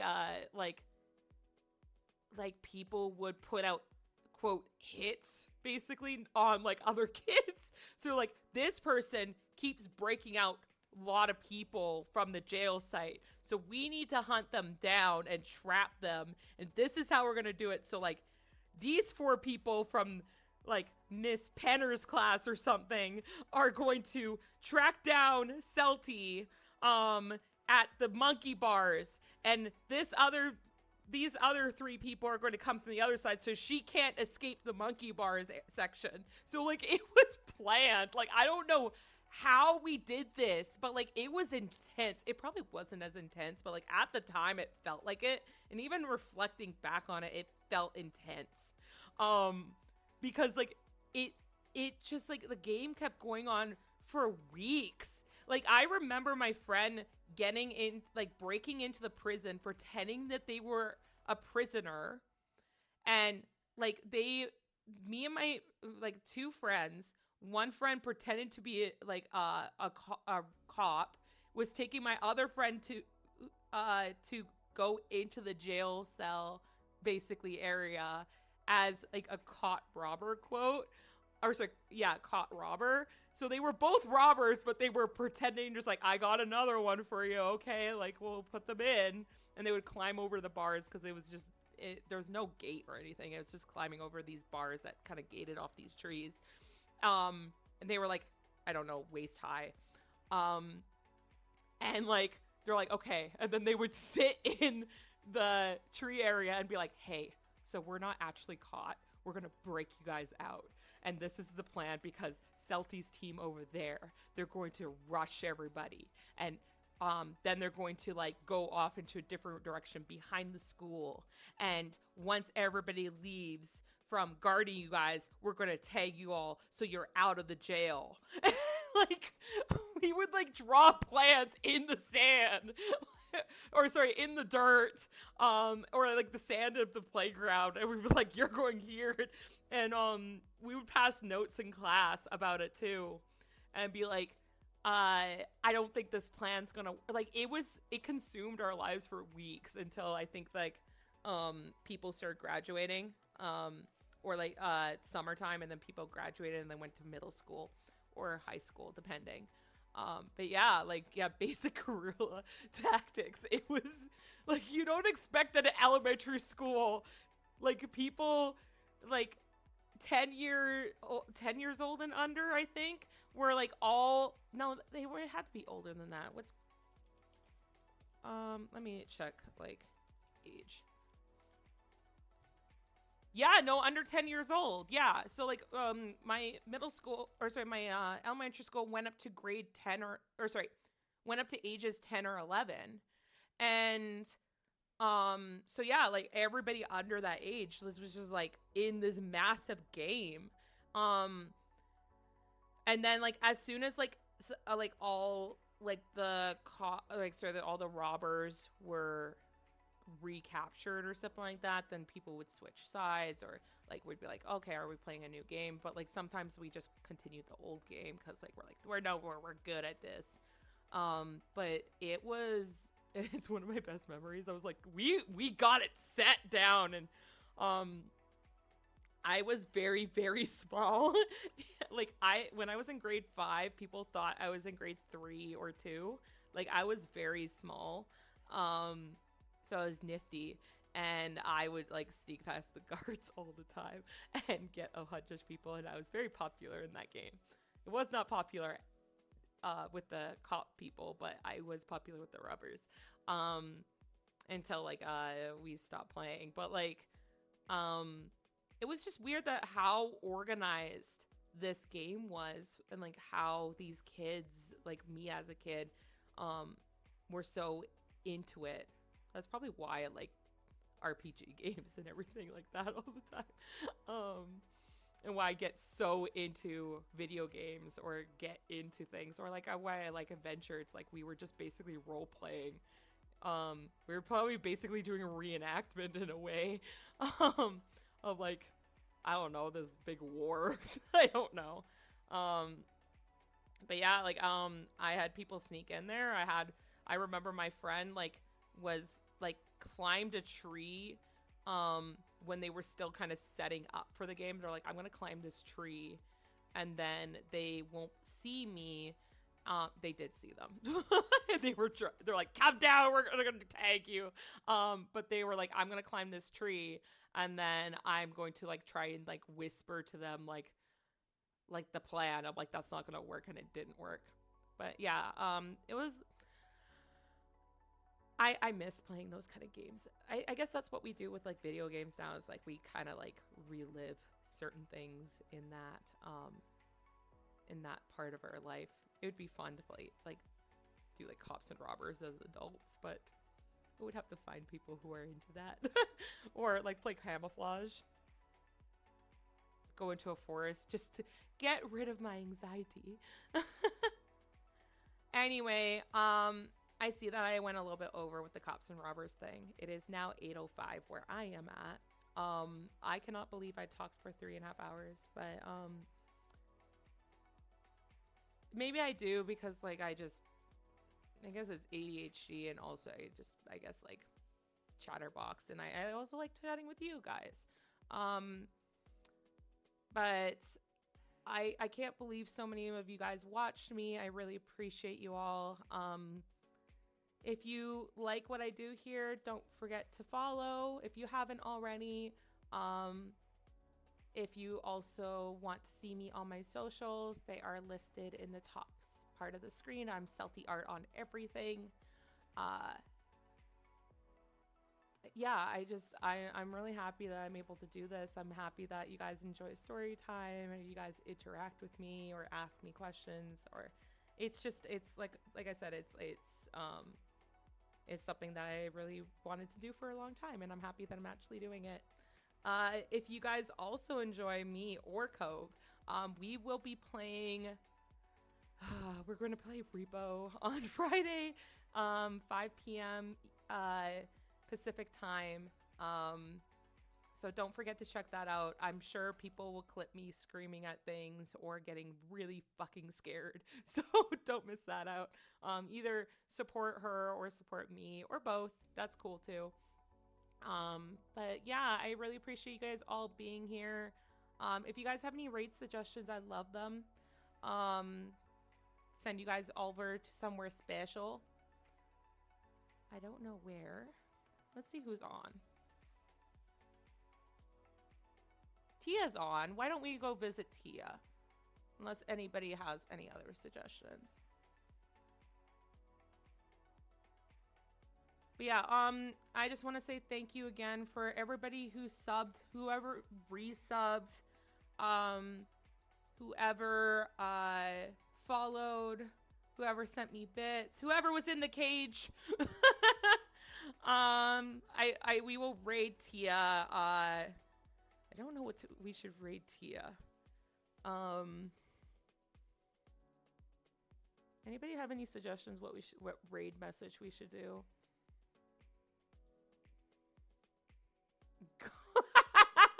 Go into a forest. Yeah, okay. Or we could say go touch grass. or go into a forest is fun. We'll do that. Again, thank you so much for being here. I don't know what I'm doing next week. Maybe we'll play a game. Maybe we'll do another chat stream. If you guys enjoyed the chat stream, please let me know. I get a little bit nervous about these. I'm not gonna lie. I'm like, am I entertaining enough? I'm trying to get over that. I'm trying to be, yeah, to go touch grass. Either one, please go raid them. And I'm going to start the raid, but thank you so much for being here, and I really do appreciate all of you. Thank you so much. You guys all have a great night, great morning, whatever, okay? We're going to start this raid. And you guys, make sure you go touch grass at some point too.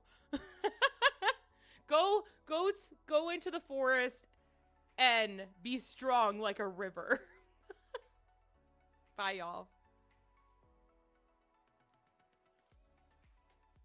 Well, down into manufacturing. Yep, that's what